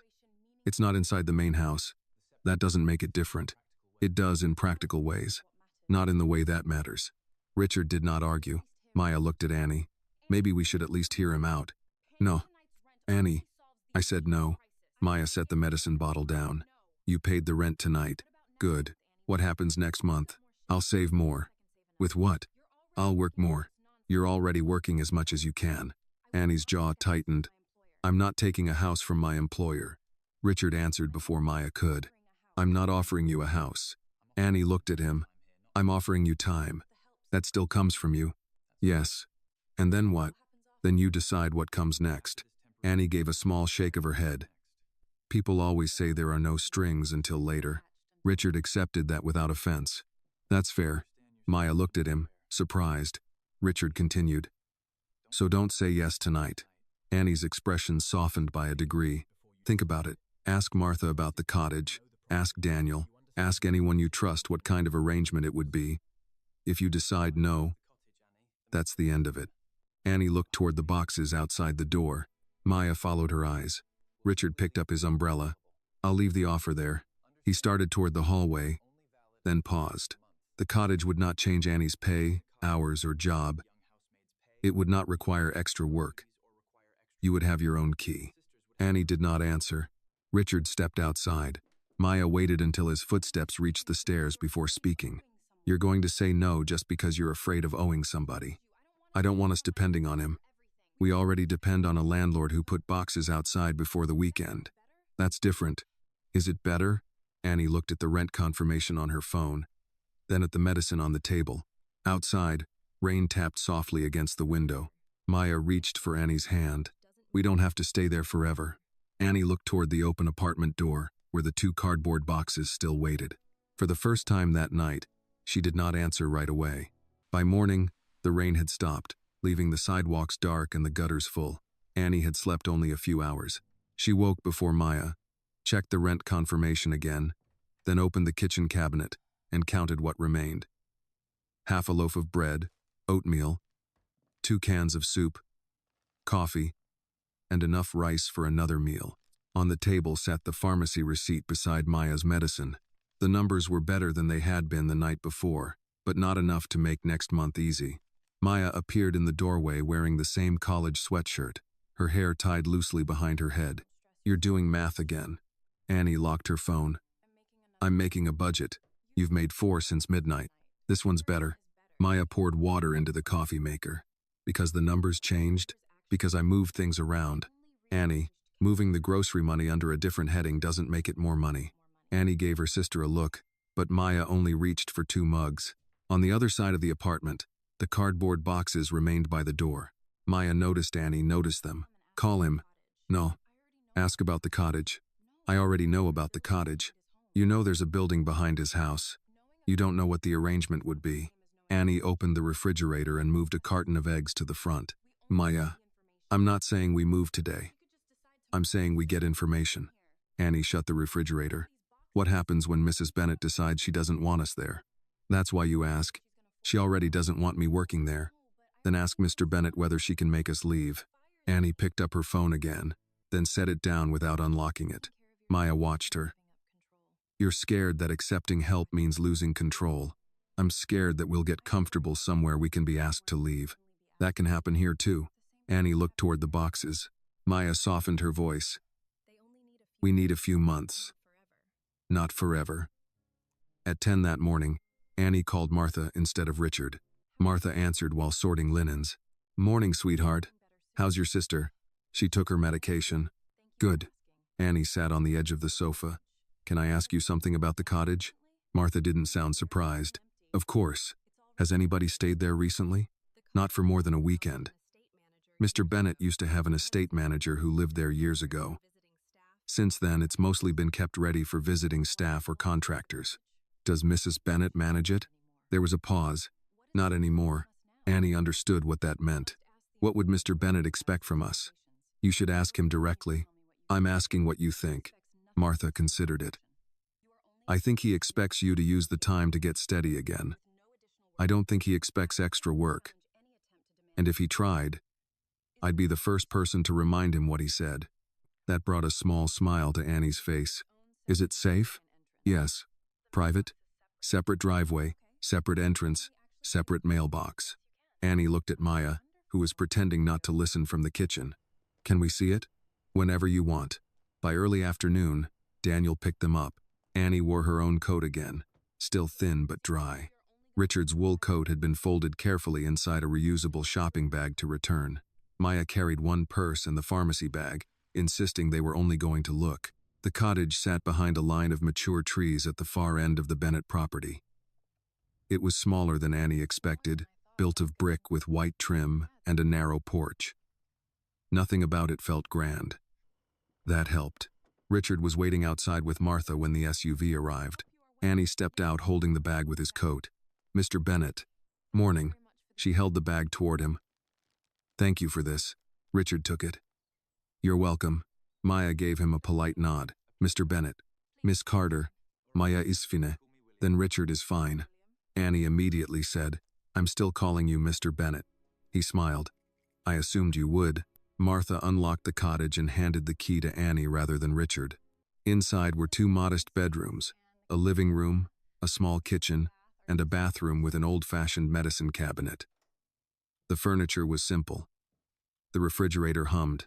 A clock above the kitchen doorway was 5 minutes slow. Maya opened one cabinet. Dishes, Martha said, and pans. Towels are in the hall closet. The washer and dryer are downstairs. Annie walked through the space without touching much. She checked the windows, the back door, and the thermostat. Then she returned to the kitchen, where Richard waited near the counter. What would you charge us? Nothing for now. Annie shook her head. That's what I was worried about. Richard seemed to understand. All right. Then let's make it clear. He pulled a folded sheet of paper from a folder on the counter. Annie's expression changed. You already wrote something? I thought you might want it in writing. She took the paper. It stated that Annie and Maya could stay in the cottage temporarily without rent, that the arrangement would not reduce Annie's wages, increase her household duties, or affect her employment status. Either sister could leave at any time. The cottage had its own key, and no entry would be made without notice except for a genuine property emergency. Annie read it twice. Maya read over her shoulder. Richard said, If you want an attorney or anyone else to look at it first, do that. Annie looked up. Why are you doing this? Because last night you nearly had to choose between rent and medication after working a full month. That wasn't your decision. It happened in my household. Mrs. Bennett made the decision, and I let the household run without asking enough questions.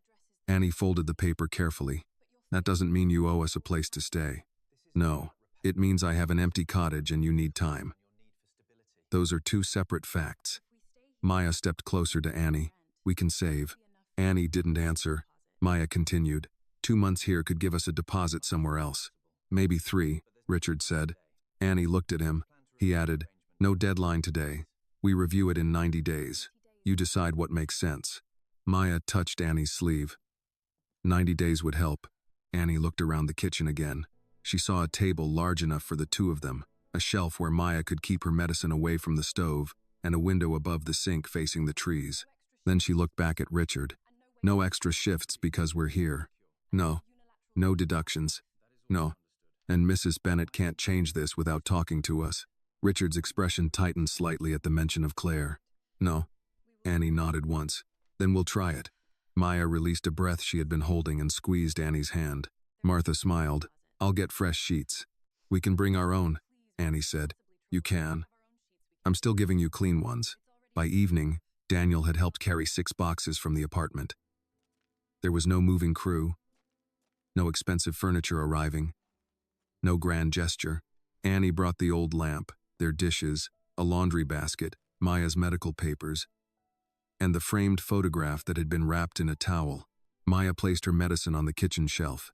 Annie put the rent notice into a drawer and closed it. Across the property, Richard entered the main house through the back hall. Claire was waiting near the staircase. You moved them in. They agreed to stay in the cottage temporarily. You didn't discuss it with me. I didn't need your permission to give them a safe place for a few months. Claire's face tightened. This is exactly what I meant. She has turned one payroll issue into access to our property. Richard set his keys on the table. No, you turned her paycheck into leverage. Claire stepped closer. You're letting a housekeeper affect decisions in this family. Richard looked toward the windows facing the rear grounds. She's not making the decisions. He turned back to Claire. I am, and I'm making them because I finally know what was happening when I wasn't paying attention. That night, Annie locked the cottage door from the inside and tested it once. Maya had already gone to bed. On the kitchen table sat the written agreement, 2 keys, and the pharmacy receipt. Annie moved her shoes away from the bedroom doorway and placed them beside the front entrance instead. For once, she did not arrange them so she could leave quickly in the dark. The next morning, Richard found Claire in the breakfast room with a cup of coffee and a stack of mail she had no interest in opening. She had already heard from Martha that Annie and Maya spent their first night in the cottage. What she had not heard was whether Richard intended to keep investigating. He answered that question before she asked it. I reviewed the preliminary records Daniel sent over. Claire placed the envelope in her hand on the table. At breakfast? I wanted to see the numbers before we talked. And what did you decide? I haven't decided anything. I'm asking questions. Claire gave a thin smile. You've been asking a lot of questions since Friday. There are a lot of things I should have asked sooner. She picked up her coffee. If this is about Annie again, I have nothing new to say. It's not only about Annie. That made her pause. Richard placed a folder on the table and opened it. 3 former housekeepers, 2 former kitchen assistants, 1 part-time house attendant, different dates, different reasons listed for leaving. Claire glanced at the pages without touching them. What about them? Repeated deductions, schedule changes after complaints, notes about attitude or trust without anything attached to support them. You're reading personnel summaries without context. That's why I'm asking for context. Claire took another drink. People leave domestic jobs all the time. I know. Schedules change. I know. Not every employee who complains is right. I know that too. She set the cup down. Then what exactly are you trying to prove? Nothing. Richard turned 1 page toward her. I'm trying to understand why the same kind of decisions keep appearing around the same kind of employees. Claire's expression tightened. You're being vague on purpose. No, I'm being careful. He pointed to 1 record. Denise Walker questioned supply deductions. Her file says she became difficult after that. She was difficult. What did she do? She challenged every decision. That isn't an answer. It was years ago, Richard. He moved to another page. Maribel Ortiz asked about missing hours after a dinner event. Her hours were corrected. The next month, her schedule dropped. That happens when staffing needs change. Did staffing needs change? Claire looked away for a moment. I don't remember. Richard nodded once. That's fine. Daniel is checking. Her eyes returned to him. You asked Daniel to investigate me. I asked him to preserve employment records. In my own home, in our household. Claire pushed the folder away from her side of the table. You have no idea how exhausting it is to manage staff. You come home, everything is clean, dinner is prepared, laundry is done, guests are comfortable, and you assume it all happens because people are naturally responsible. I never said that. You don't have to. You get the finished version. Richard accepted that. You're right about one thing. I did. Claire seemed caught off guard by the agreement. He continued. I saw the result. I didn't ask enough about the process. So now you think the process is discriminatory? I think Annie's pay was held when other employees' pay wasn't. I think she was subjected to bag checks that weren't actually policy. I think she was given different rules about entrances, meals, and bathrooms. Claire's face hardened. Martha has been talking. Martha has been answering questions. After 15 years in this house, she suddenly remembers every decision she disagreed with. Some of those decisions are in writing. Claire folded her hands. You're taking everything out of context because you feel sorry for Annie. Richard's voice stayed controlled. Her situation made me notice the records. The records are what concern me now. She is very good at looking vulnerable. Richard's eyes sharpened. Claire continued. You met her at an ATM in the rain, heard a sad story, and now every household rule looks cruel. She didn't tell me a sad story. I asked why she hadn't been paid. Claire let out a short laugh. And now she's living on our property. She and Maya are in the cottage under a written temporary agreement. Exactly. Richard waited. Claire leaned toward the table.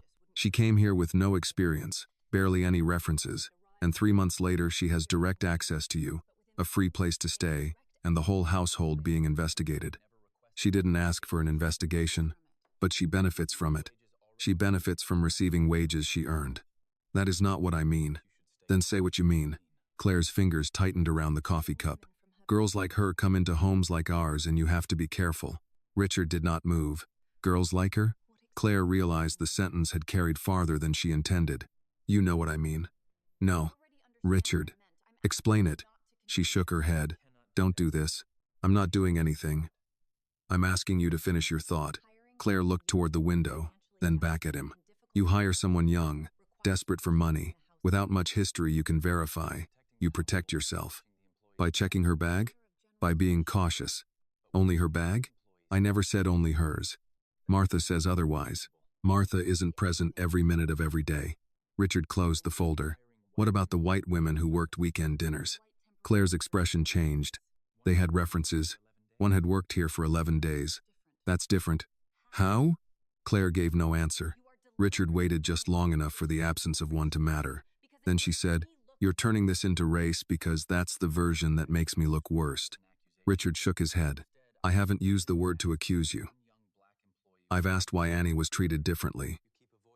You're the one who keeps avoiding the answer. Claire stood and carried her coffee to the sideboard. You barely know her. That's true. You've known me for 20 years. That's also true. She turned. And yet you're taking her word over mine. I'm taking payroll records over explanations that keep changing. Claire's face tightened. Richard opened the folder again and removed Annie's employment agreement. This document says she was hired at an hourly rate, paid every other Friday. It says nothing about withholding wages during probation. I made a management decision. You made a decision that left her at an ATM wondering whether she could pay rent. I didn't know her personal finances. You didn't need to. That's the point. An employee shouldn't have to prove desperation before getting paid. Claire's voice rose. You're choosing a girl you've known 3 months over your wife. Richard looked at her for several seconds. No. I'm choosing whether facts stop mattering because the person who made the decision is someone I love. Claire's expression shifted at the last word. He continued, quieter now. Those are not the same thing. She picked up her coffee but did not drink it. And what happens if your investigation finds nothing? Then I'll say so. And if it finds something? Then we fix it. Even if it embarrasses me? Richard closed the folder. Especially if protecting your reputation requires someone else to carry the cost. Claire turned away. Richard left the breakfast room and walked toward his office. As he passed the rear windows, he could see the cottage through the trees.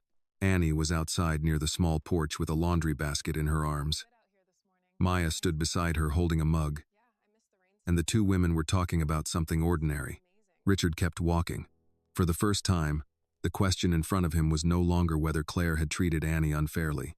It was how long he had mistaken a well-run house for a fair one. The following morning, Richard came downstairs earlier than usual and found Annie in the kitchen, arranging clean towels on the end of the counter. She had already tied on her work apron, and a small notebook lay open beside her with the day's list written in neat blocks. You're working today? Annie glanced up. Yes, sir. I thought you might take the morning off after everything that happened. I'm scheduled. That wasn't what I meant. I know. She folded the last towel and added it to the stack. Richard noticed that she had returned to the same routine as if the previous 2 days had changed nothing, yet there were small differences. She no longer rushed to leave the kitchen when he entered. She still called him Mr. Bennett, still kept a professional distance, but she did not seem ready to apologize for occupying the same space. How's Maya? She slept better. The medication helping? So far. Richard poured coffee, then reached for a second mug before stopping himself. Coffee? Annie shook her head. Tea, if that's okay. It's your kitchen too when you're working in it. She gave him a quick look. I don't think Mrs. Bennett would agree with that sentence. Richard set the coffee pot down. No, she probably wouldn't. Annie immediately returned to the towels, perhaps realizing she had said more than she intended. Richard opened a cabinet, found the tea, and placed a bag beside a clean mug. You don't have to make it for me, Annie said. I'm not. The kettle is over there. A small smile passed across her face. She filled the kettle herself and set it on the stove. Richard stood on the other side of the counter. I owe you an apology. Annie's hand paused above the burner. For what? For what happened with your pay? For the bag checks. For the rules you were given that other people weren't. Mrs. Bennett did those things. Yes. Annie turned the burner on. Then she's the one you should be talking to. I have. I noticed. Richard accepted the edge in her voice. But I'm talking to you because I should have known more about what was happening in my own house. Annie looked at him. How would you have known? I could have asked. Asked what? How people were being treated. She glanced toward the kettle. You were busy. That's an explanation. It isn't a defense. Annie folded her arms loosely. You didn't do the bag checks. No. You didn't hold my pay. No. Then I don't understand what you want me to say. I don't want you to make me feel better. That answer caught her attention. Richard continued. I'm trying to understand what I missed. The kettle began to hum. Annie reached for the mug and tore open the tea packet. There wasn't one big thing at first. What was there? Rules. What kind? She poured the water slowly. Where I could eat. Which entrance I used. Which bathroom. What shelves I could put my things on. Did Claire explain why? She said the house ran better when everybody knew their place. Richard's expression changed slightly. Annie noticed. She didn't say anything about race. I didn't ask whether she did. Annie rested the spoon beside the mug. Sometimes people don't have to. Richard waited. She lifted the tea but did not drink yet. The first week, I saw one of the weekend workers come through the front because it was raining. Nobody said anything. 2 days later, I tried the same thing. Mrs. Bennett stopped me before I reached the stairs. What did she say? That staff used the side entrance. And you didn't question it? Annie gave a small shrug. It was my third day. Richard looked down at his coffee. What about the bag checks? The first time, she said a silver serving spoon was missing. Was it?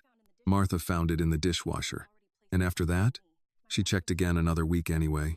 Did she ever find anything? No. Did you ever ask why she kept doing it? Annie took a sip of tea. No. Why not? Her answer came without hesitation. I needed the job. Richard nodded, then asked the question that had been bothering him since the previous night. Why didn't you tell me? Annie's eyes met his. You really want to know? Yes. She set the mug down. You never asked me anything except whether the rooms were clean. Richard did not respond immediately. Annie continued, not accusing him, simply laying out the pattern. You'd come in, see me in the hallway, and say, everything finished? I'd say yes. Sometimes you'd ask if the guest room was ready, or if the dining room had been done. That was it. Richard's hand remained around his coffee mug. I thought I was being respectful by not interfering with the staff. You weren't interfering. What was I doing? Passing through. The words landed harder than if she had raised her voice. Richard looked toward the back hallway, where Annie had carried laundry, cleaning supplies, and trays during the past 3 months. He had crossed that same hallway countless times. I should have done better. Annie picked up her tea again. Maybe. Richard looked at her, almost amused by the honesty. You don't make apologies easy. I don't think they're supposed to be. He nodded. Fair enough. For a moment, the conversation loosened. Richard pointed toward the notebook beside the towels. What's that? My schedule. I thought Martha handled the schedule. She does. I write everything down. Why? If I keep it in my head, I forget something. Richard glanced at the page. Alongside work tasks were small notes. Pharmacy. Rent confirmation. Maya appointment. Grocery list. At the bottom, one word had been written and then crossed out. College. Richard noticed it.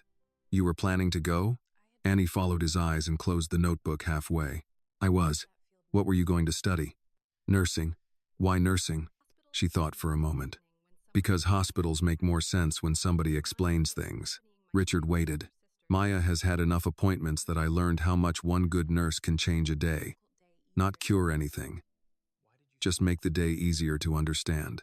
Why did you stop? I didn't exactly stop. You crossed it out. That's not the same thing. Richard smiled faintly. All right. Annie ran one finger along the notebook edge. I was going to start community college this fall. Then Maya got worse, and I needed full-time work. Do you still want to go? Yes. The answer came fast enough that Richard knew it had never really left her. He did not offer money. He did not mention tuition. He only said, then don't cross it out permanently. Annie looked at the notebook again. That depends on how things go. Most things do. Martha entered carrying a stack of folded table linens and slowed when she saw them. Am I interrupting? No, Annie said. We're done. Richard picked up his coffee. Apparently I've been passing through my own house for years. I'm trying something different. Martha looked at Annie, then at Richard. That might be good for everybody. Annie reopened her notebook. Before Richard left the kitchen, she spoke again. Mr. Bennett? He turned. Thank you for asking. He gave a small nod. Then Annie looked down at the word she had crossed out. She picked up her pen and drew one line beneath it instead. By late afternoon, Annie had finished the upstairs bedrooms and was carrying fresh towels toward the guest bath when Claire stepped into the hallway. Annie, she stopped. Yes, Mrs. Bennett? Claire held a small velvet-lined box in one hand. The lid was open. Have you seen the silver bird that sits on the console table in the west sitting room? Annie thought for a moment. The little one beside the photographs? Yes. I dusted around it yesterday. And today? I haven't been in that room yet. Claire closed the box. It's missing. Annie adjusted the towels against her hip. Maybe Martha moved it. I already asked. The way Claire said it made Annie's stomach tighten. I didn't move it. I didn't say you did. No, Mom. Claire watched her for another moment. Still, until we locate it, I think we should check the usual places. Annie knew what that meant. My bag is downstairs. Bring it to the dining room when you finish here. Annie's grip tightened around the towels. For several seconds she considered saying nothing. 3 months of work had taught her how easy it was to survive a bad moment by swallowing it. Then she remembered the ATM, the missing paycheck, and Richard asking why she had never told him anything. I'd rather have Martha there. Claire's expression changed. Why? Because I don't want there to be any misunderstanding. Claire gave a restrained smile. If you have nothing to hide, there won't be. Annie did not answer. She carried the towels into the bathroom, placed them on the shelf, then went downstairs. Martha was in the pantry checking a grocery delivery when Annie found her. Mrs. Hayes? Martha looked up. What happened? Annie explained. Martha put the invoice down immediately. Stay here. You don't have to. Yes, I do. Martha walked through the dining room and into the west sitting room. Annie followed several steps behind. Claire stood near the console table. I asked Annie to bring her bag. Martha looked at the empty spot beside the framed photographs. The silver bird? Yes. Martha's forehead creased. You asked me to put that away Tuesday. Claire paused. No, I didn't. Yes, ma'am. You said the room looked crowded before the garden committee came. I told you to move several things. That was one of them. Claire's voice sharpened. Then where is it? In storage. Martha turned toward the back hall. Claire followed. Annie remained where she was until Martha called. Come with us, Annie. In the household storage room, Martha went directly to the second cabinet, opened it, and moved aside a wrapped serving tray. The silver bird sat behind it. Martha took it out and placed it on the work table. There. Annie felt the pressure leave her shoulders, but embarrassment remained. She should not have felt relieved to prove she had not taken something. She should never have been placed in that position.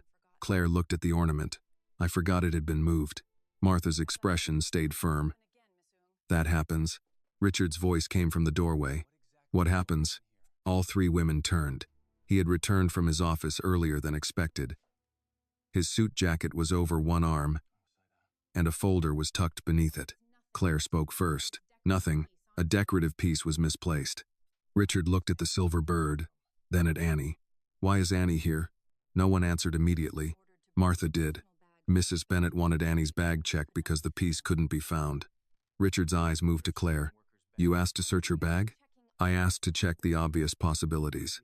After we discussed this exact issue, it was missing. It was in storage. I didn't remember that. Richard stepped into the room. And before checking the storage cabinet, your first thought was Annie's bag. Claire folded her arms. Don't distort this. I'm asking about the order of events. I was protecting the house. From what? Claire's mouth tightened. Richard placed his folder on the work table beside the ornament. You don't get to create suspicion because the facts stopped helping you. That is not what happened. Then tell me what did. Claire looked toward Annie. Can we not do this in front of staff? Richard turned to Annie. Were you told to bring your bag? Yes, sir. Did Claire give you any reason to think you had done something? Annie hesitated. Claire interrupted. Richard. He lifted one hand. I asked Annie. Annie looked at the floor for a moment, then raised her eyes. She said if I had nothing to hide, there wouldn't be a problem. Richard's expression hardened. He turned back to Claire. That ends today. What does? You managing staff discipline, hiring, firing, payroll, or access checks. Claire gave a short laugh of disbelief.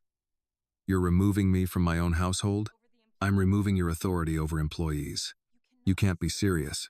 I already contacted a professional household management service. Payroll moves outside the house Monday. Martha reports directly to me until the transition is complete. Claire looked at Martha. You knew about this? No, Mum. Richard continued. No employee will have a bag searched without a documented reason and another manager present. No wages will be held outside written payroll procedures. No schedule gets changed because someone asks a question. Claire's face flushed. You're rewriting the entire house over Annie. Richard shook his head. I'm rewriting rules that should never have depended on whoever had the least power to object. Annie stepped back from the table. Mr. Bennett, maybe I should leave. Richard turned. Leave for the day? No, the job. Claire's expression shifted, but Richard kept his attention on Annie. Is that what you want? Annie took a moment before answering. No. Then why? Because this keeps getting worse. You didn't make it worse. It follows me anyway. Richard said nothing. Annie continued. Mrs. Bennett doesn't want me here. Now every time something goes missing, every time there's an argument, I'm going to wonder if my name comes up. That won't be allowed. Annie gave him a tired look. You can say that because you don't need this job. Richard absorbed the words without defending himself. You're right. Annie seemed surprised. I don't know what it feels like to stand where you're standing today, but I do know what my responsibility is now. What responsibility? To make sure needing this job can't be used against you. Annie looked toward Martha. Martha gave a small nod, not telling her what to choose. After a long moment, Annie said, I want to keep working. Then keep working. Claire left the storage room without another word. That evening, Richard found her packing an overnight bag in their bedroom. You've embarrassed me in front of everyone who works here, she said. I stopped you from treating an employee like suspicion was evidence. Claire zipped the bag. If you keep doing this, things between us are not going back to the way they were. Richard looked at the suitcase, then at his wife. The answer cost him more than anything he had said that week. Then maybe they shouldn't. Claire left the house before sunrise the next morning.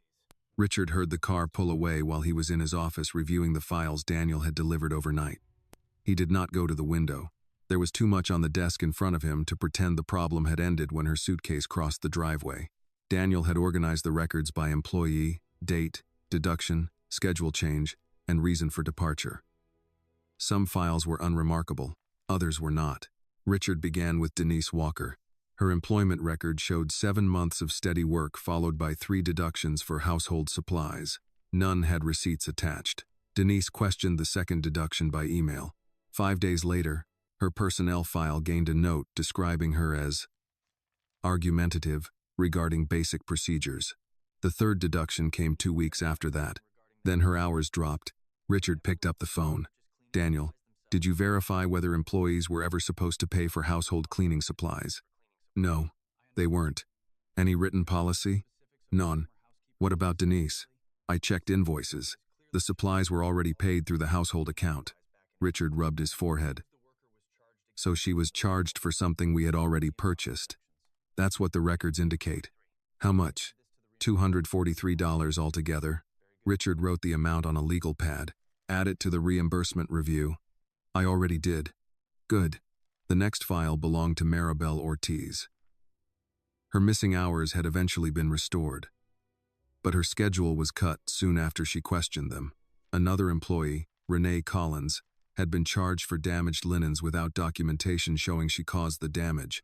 A former kitchen assistant named Lorna Price had left after several weeks of reduced shifts, following a complaint about unequal weekend assignments. The pattern was not identical in every case.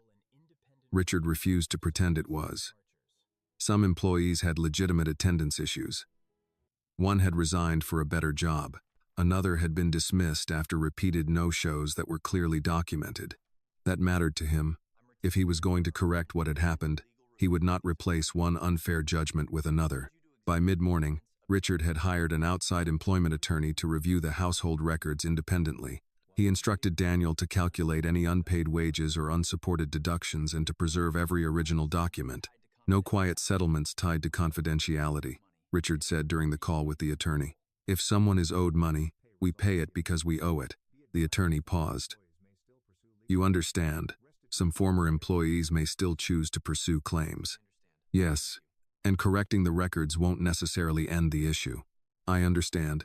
Then we'll document everything properly. Richard ended the call and went downstairs.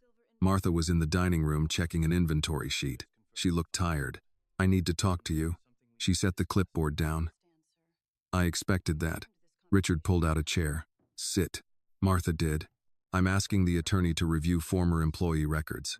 I need a written statement from you about anything you witnessed firsthand. Her face tightened slightly. Including things I signed? Including those. She nodded. Richard placed a blank notepad in front of her. Don't write what you think happened. Write what you saw, what you heard, what you were asked to do, and what you signed. Martha rested both hands beside the pad. I should have done this years ago. Yes, the answer came without cruelty, and Martha accepted it that way. She picked up the pen. There were times I disagreed with Mrs. Bennett and still signed the paper. Why? I told myself that if I refused, she'd replace me with someone who wouldn't push back at all. Did you believe that? At first. And later? Martha looked down at the page. Later, I think I just got used to surviving the day. Richard sat across from her.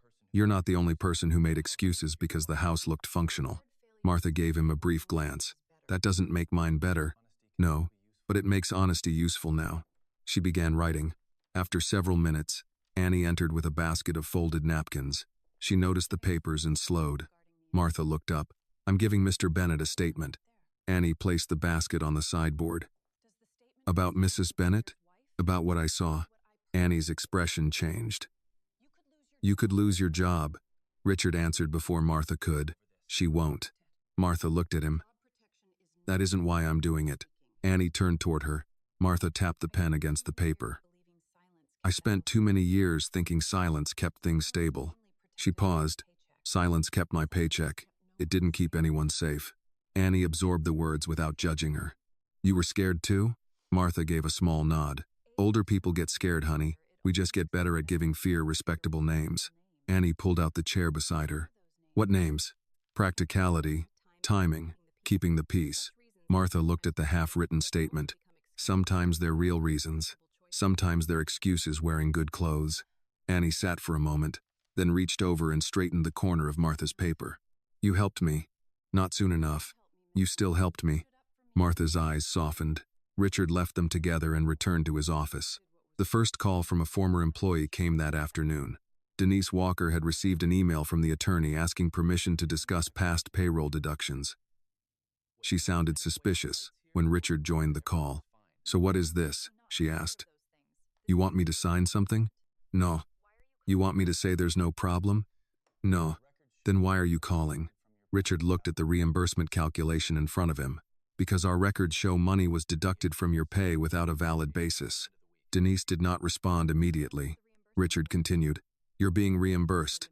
The attorney will send the documentation. How much? $243, plus an additional amount calculated for the delay. A short pause followed. I asked about that money 3 times. I saw the emails. And nobody cared. Richard did not defend the household. You were right to ask. Denise gave a small, humorless laugh. Would have been useful then. Yes. That answer seemed to surprise her. Richard added, Your personnel file also contains language that appears connected to those complaints. We're correcting the record. You can correct a file. You can't give me those shifts back. No. Or the months after I quit. No. Richard let the truth remain as it was. Denise finally said, "At least you're not pretending a check fixes all of it." "It doesn't." "Good." Before ending the call, she said one more thing. "Tell Martha I never blamed her as much as she thinks I did." Richard wrote that down. Over the next several days, the review continued. Some former employees accepted reimbursement without comment. One asked for every calculation in writing. Another wanted the corrected personnel record mailed to her. Richard approved each request. There was no announcement, no press release, no photograph, just numbers moving back into the accounts from which they should never have been taken. Claire returned late on the fourth evening to collect more clothes. Richard met her near the stairs. "I heard you're contacting former staff." "Yes."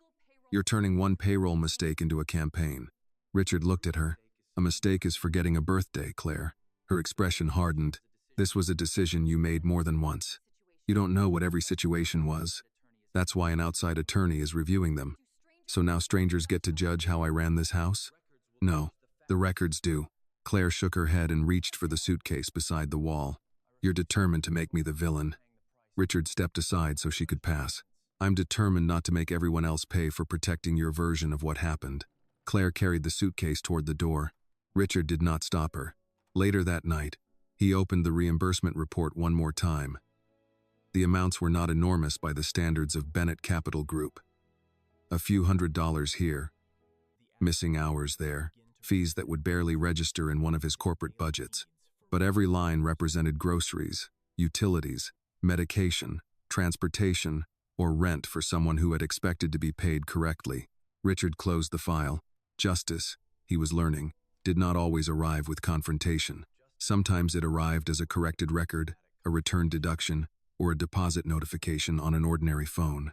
Quiet enough that no one applauded, important enough that someone finally slept better that night. Claire returned the next afternoon. Not for another suitcase this time, but to talk. Richard was in his office reviewing the attorney's latest report. When she appeared at the open door, she wore the same tailored coat she usually chose for charity luncheons, but there was nothing social in the way she held herself. "Do you have 10 minutes?" Richard closed the file. "Yes." Claire stepped inside and remained near the desk. "I spoke to Elaine this morning." Richard knew the name. Elaine Foster had been Claire's attorney for years, mostly for estate planning and family trusts. "What did she say?" "That I should document everything that's happening." "That's reasonable." Claire's mouth tightened. "You sound as if we're negotiating a business contract. I'm trying not to turn this into a shouting match." "So Annie." Richard gestured toward the chair across from him. Claire sat, keeping her purse on her lap. For several seconds, neither spoke.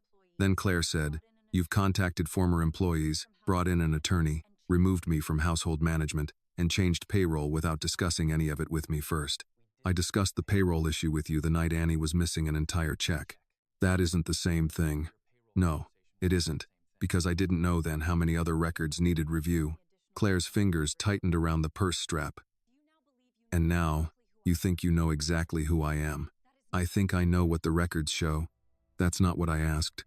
Richard looked at her. "I'm still trying to understand the difference between the person I thought I knew and the decisions you made." Claire gave a small laugh with no humor in it. "There it is." "What?" "The judgment." "Claire, you withheld Annie's wages." "I told you why." "The reason changed 3 times. I was managing an employee. You treated her differently from other employees. Because circumstances were different." "Then explain the difference without using words like girls like her." Claire looked away. Richard continued, "Explain the bag checks. Explain the bathroom rule. Explain why a white employee could use the front door in bad weather while Annie was told not to. Explain why former staff who questioned deductions suddenly became difficult. You've decided every decision was racial." "No. I've been careful not to say that. But I'm not going to pretend race played no part simply because you never wrote it in an email." Claire looked back at him. "Do you know what hurts most? You don't even give me the benefit of 20 years. Richard's expression softened, but he did not retreat from the point. 20 years is exactly why this hurts." She swallowed. "You think I'm a terrible person?" I think you made decisions that hurt people who had less power than you. That's not the same answer. It's the only answer I can give you honestly. Claire stood and walked toward the window. Do you still love me? Richard remained seated. Claire turned. It shouldn't take this long to answer. It takes this long because I'm not going to use love to excuse something I know was wrong. Her eyes filled, but she blinked the moisture away before it could fall. That wasn't my question. Richard stood. Yes, Claire, I love you. She looked almost relieved until he continued. But love can explain why telling the truth hurts. It cannot make the truth disappear. Claire's face changed. So what am I supposed to do with that? Start by admitting what happened without calling Annie manipulative or ungrateful. She got her money. That doesn't erase how she was treated. She's living in our cottage. Temporarily. She has your protection. She needed protection because you tried to turn a missing ornament into another reason to search her things. Claire stepped closer. You make it sound deliberate. You asked for her bag before checking the storage cabinet. I forgot where the ornament was, and your first assumption still went in one direction. Claire picked up her purse from the chair. You're never going to let this go. I'm not asking you to live under punishment forever. That's exactly what this feels like. I'm asking you to take responsibility. For what? Every employee who was unhappy here? For your own decisions. Claire shook her head. And if I don't accept your version, it isn't my version. That's why the records are being reviewed independently. She walked to the door, then stopped. 20 years of marriage, Richard. Are you really willing to damage all of that over people who worked here and left? He looked at her for several seconds. No, I'm willing to stop damaging other people just to protect 20 years of marriage. Claire's shoulders stiffened. You hear yourself, don't you? Yes. You're choosing them.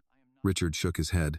I'm choosing not to make facts disappear because admitting them costs me something. Claire opened the door. If I leave again tonight, I don't know when I'm coming back. Richard's hand tightened against the edge of the desk, the only sign of how deeply the sentence reached him. I'm not asking you to leave. No, you're just making it impossible to stay unless I agree that I'm everything you say I am.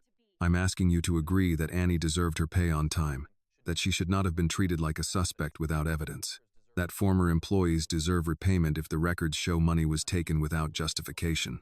Claire did not answer. Richard added, You don't have to call yourself anything. You do have to face what you did.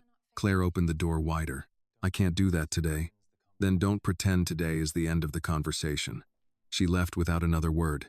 Later that evening, Richard walked toward the cottage carrying a folder Maya had asked Martha to print from the clinic portal.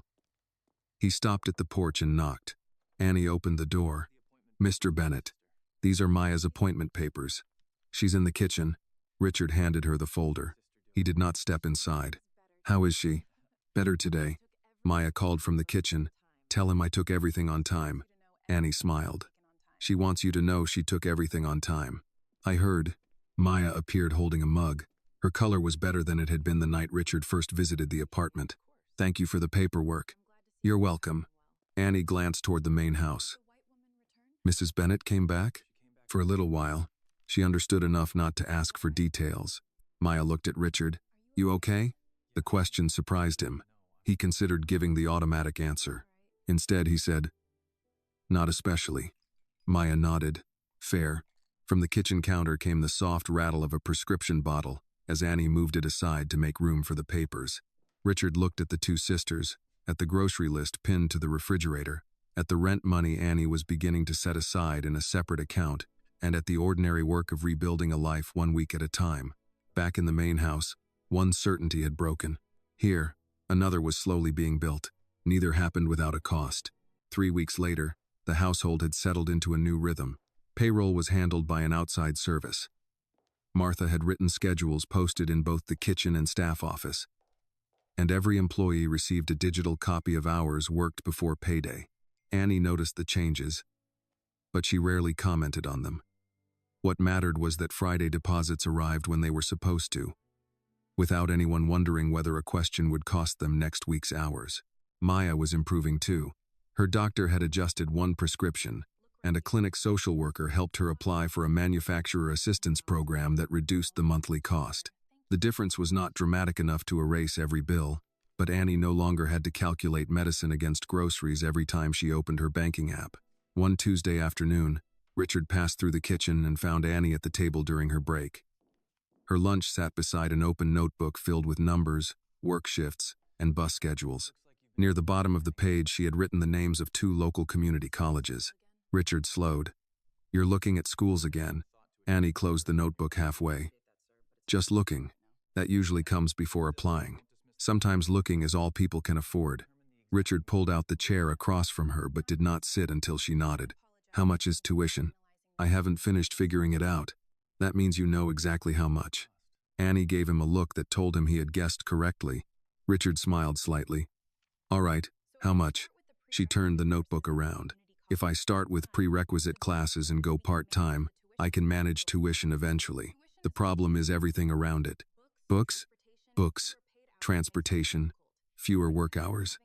If Maya has another bad month, I'd probably have to drop a class." Richard studied the page. Annie had calculated bus fares down to the week and estimated how many household shifts she could keep without missing evening classes. "What program?" "Nursing prerequisites first. Then I'd apply to the nursing program if my grades are good enough." "If?" She raised an eyebrow. "You don't know my grades." "No, but I've seen the way you organize a linen closet. That is not an academic qualification. It should count for something." Annie laughed, and Richard noticed how much easier that sound came now. He pointed at the school listed first. "Why this one? Good transfer options, evening classes, and the nursing program has a decent reputation." "Have you spoken to an advisor?" "No." "Why not?" "Because advisors ask when you're applying." "That seems reasonable." "It feels less reasonable when you don't know if you can afford to say yes." Richard considered that before responding. He had learned not to answer Annie's problems by reaching immediately for his checkbook. "Bennett Capital has an employee education program." Annie's expression changed at once. "I don't work for Bennett Capital." "No, but the household employment company we moved everyone under has access to the same tuition assistance plan. Daniel mentioned it when we changed the payroll system." Annie narrowed her eyes. "Did you create that because of me?" "No." "Did you change the rules?" "No." "Would I have to apply?" "Yes." "Could they say no?" "Yes." That answer seemed to satisfy her more than a promise would have. "What does it cover?" "Part of tuition for approved programs. There are limits. You'd have to maintain certain grades and remain employed for the required period." Annie reopened the notebook. "Can you send me the information? I can ask Daniel to send you the same application package everyone gets." "That would be better." Richard nodded. "I thought you might say that." Later that evening, Annie carried the application back to the cottage. Maya was at the kitchen table sorting mail and eating crackers with peanut butter. "What's that?" "Tuition assistance." Maya stopped chewing. "For school?" "Maybe." "Annie, don't start. I haven't said anything." "You have a face." "I'm allowed to have a face." Annie sat across from her and opened the packet. "I still have to apply." "They don't have to approve me." Maya reached across the table and tapped the first page. "Then apply before you invent 10 reasons not to. I need to make sure the schedule works." "We'll make it work. You don't know how you'll feel 3 months from now." "Neither do you." Annie looked at her sister. Maya softened. "You spent a long time planning your whole life around the worst possible week. Maybe plan one thing around a good week for once." Annie lowered her eyes to the form. The first question asked for educational goal. She wrote, "Registered nurse." The next morning, she met with Martha about her schedule. Instead of asking for special treatment, Annie requested 2 evening shifts be moved to weekends if the tuition application was approved. Martha checked the calendar. "That can work." "You're sure?" "I wouldn't say it if I wasn't. I don't want anybody else getting extra work because of me." "They won't. We're hiring another part-time person for the holiday season anyway." Annie nodded and wrote the change in her notebook. 2 weeks later, an email arrived while she was folding sheets in the laundry room. She read it once. Then again. Approved. The assistance would not cover everything, but it covered enough. Annie sat on the edge of a bench and called Maya. "You busy?" "No." "Why?" "I got it." There was a pause. "Got what?" "The tuition assistance." Maya made a sound somewhere between a laugh and a cry. "You're going back." "I'm applying for classes." "You're going back." Annie smiled. "Fine. I'm going back." That weekend, she used part of her own savings to buy a winter coat. Nothing expensive. Navy blue. Insulated. Practical. with deep pockets and a hood that actually kept rain off her face. She tried on 3 before choosing it. At the pharmacy afterward, she picked up Maya's refill without checking her balance first. A month earlier, that small act would have frightened her. Now it felt ordinary. When Richard saw the new coat on Monday, he nodded toward it. Looks warmer. It is. Good choice. I paid for it myself. Richard smiled. I assumed you did. Annie paused, then smiled back. That evening, she sat at the cottage kitchen table with her community college portal open. Maya was beside her with a mug of tea, pretending not to watch. Annie selected 2 prerequisite courses: English composition, human anatomy. Her finger hovered above submit registration. Maya bumped her shoulder lightly. Do it. Annie clicked. The confirmation page appeared. For several seconds, she simply read the words. Then she picked up the notebook she had carried for months. On the page where she had once crossed out the word college, she drew another line beneath it and wrote a date beside it. This time, there was nothing to cross out. 10 months later, Annie stepped off the bus near the same commercial strip where she had once walked through cold rain with an unpaid paycheck and a rent notice folded in her pocket. The season had changed. Early fall sunlight touched the brick storefronts, and the wind carried the first hint that Chicago's heat would not last much longer. She adjusted the strap of her canvas school bag and checked the time. Her evening anatomy class did not begin for another 40 minutes. The nursing prerequisites had been harder than Annie expected. She worked 3 days a week at the Bennett house, attended classes in the evenings, studied after Maya went to bed, and spent Saturdays reviewing material at the library. Her grades were good, but she had earned every one of them. Maya's health had also become more manageable. The new medication was working, and the assistance program had reduced the cost enough that each refill no longer rearranged the entire monthly budget. Most importantly, the sisters had saved enough for a security deposit. Their lease on a small apartment near a bus route would begin the following month. Annie had already told Richard they would leave the cottage at the end of September. He had not tried to change her mind. He had only said, "Sounds like you're ready." Annie had answered, "I think we are." Now, while walking toward class, she passed the old ATM booth. She slowed. For several steps, she considered continuing. Then she turned around. The booth looked smaller than she remembered. Same glass walls. Same machine. Same faded instructions beside the keypad. Annie went inside and took out her debit card. There was no urgent reason to check the account. Payday had been the previous morning, and the payroll notification had arrived at exactly the expected time. Still, she inserted the card. She entered her PIN. Check balance. The machine processed the request. Annie watched the number appear. She had enough for next month's moving expenses, Maya's medication, groceries, and the first part of the apartment deposit. There was even a small amount set aside in the savings account she had started 6 months earlier. She smiled. No second attempt. No third attempt. She removed the card. Outside, Richard Bennett was crossing the sidewalk from a nearby office building. He had spent the afternoon meeting with attorneys regarding a Bennett Capital property acquisition and was heading toward his waiting SUV when he recognized the navy coat first, then the canvas school bag. "Annie?" She turned. "Mr. Bennett." Richard glanced toward the ATM behind her. "Everything okay?" "Yes, sir." He looked at the machine, then at her. "You sure?" Annie laughed. "You still ask that like you expect the machine to have personally offended me. I have history with that machine." "So do I." Richard smiled. Annie slipped the card into her wallet and closed her school bag. "I used to hate it." "The ATM?" "Yeah." "Why?" She looked through the glass at the screen. "I thought it was the thing telling me I didn't have enough." Richard said nothing.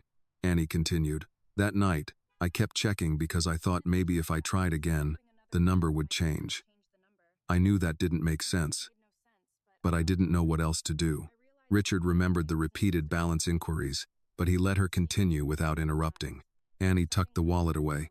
"Turns out it was only showing me what someone else had failed to give me." Richard's expression softened. "You shouldn't have had to learn that lesson at an ATM." "No." She adjusted the school bag. "But I learned something else too." "What?" "That getting help and depending on someone forever aren't the same thing." Richard nodded. "That's a useful distinction. I didn't understand it at first." "I know. I thought the cottage would become another thing I had to repay." "Did it?" "No." "Good." Annie looked at him with a small smile. Maya still says we should leave the kitchen clock there because it's 5 minutes slow. Richard laughed. Why? She says it taught her to leave early. That may be the first useful thing anyone has ever said about that clock. They started walking toward the corner. Richard noticed the thick anatomy textbook inside Annie's bag. How's school? Hard. That sounds promising. It does? The easy things usually aren't the ones people brag about surviving. Annie smiled. I got an A on my last exam. Richard stopped walking for half a second. You buried the important part. It was one exam. It was anatomy. Still one exam. You're impossible to congratulate. I'm working on it. They continued. At the curb, Richard's driver waited beside the SUV. Richard reached automatically for the umbrella resting just inside the open door, then looked at the clear sky. Annie noticed. You don't need that today. Richard looked upward. No. I guess I don't. She checked the time on her phone. I should go. My bus comes in 6 minutes. I can have Daniel take you. Annie shook her head. The bus drops me right by campus. Richard did not offer again. All right. She took 2 steps, then turned. Mr. Bennett? Yes? Thank you. He tilted his head slightly. For what? Not the paycheck. Good. Not the cottage either. Richard waited. For listening after you realized you hadn't been. He accepted that without trying to make the moment larger. You did most of the work after that. I know. Richard smiled. That sounds more like you. Annie raised one hand in goodbye and headed toward the bus stop. Her steps were faster now, not from fear of missing rent or getting home before another warning arrived, but because she had a class to attend and a future that required her attention. Richard remained near the curb until the bus came. Annie climbed aboard, found a seat near the front, and opened her anatomy notes before the vehicle had even pulled away. She did not look back toward the ATM. She had already taken from it the only lesson it could offer. Justice had never meant giving Annie more than everyone else. It meant finally refusing to give her less. This story reminds us that justice is not about giving someone special treatment, it is about making sure no one is denied what they have rightfully earned. Annie's struggle shows how easily silence, prejudice, and unequal power can hurt those who are simply trying to survive with dignity. Richard's journey teaches us that real integrity begins when we are willing to question unfairness, even when it comes from someone close to us. Sometimes the greatest kindness is not rescuing another person, but listening, correcting what is wrong, and giving them a fair chance to build their own future. This video is a work of fiction created with the assistance of artificial intelligence. All characters, events, and situations are not real and do not represent any actual people or true stories. The content is intended for storytelling and emotional illustration only.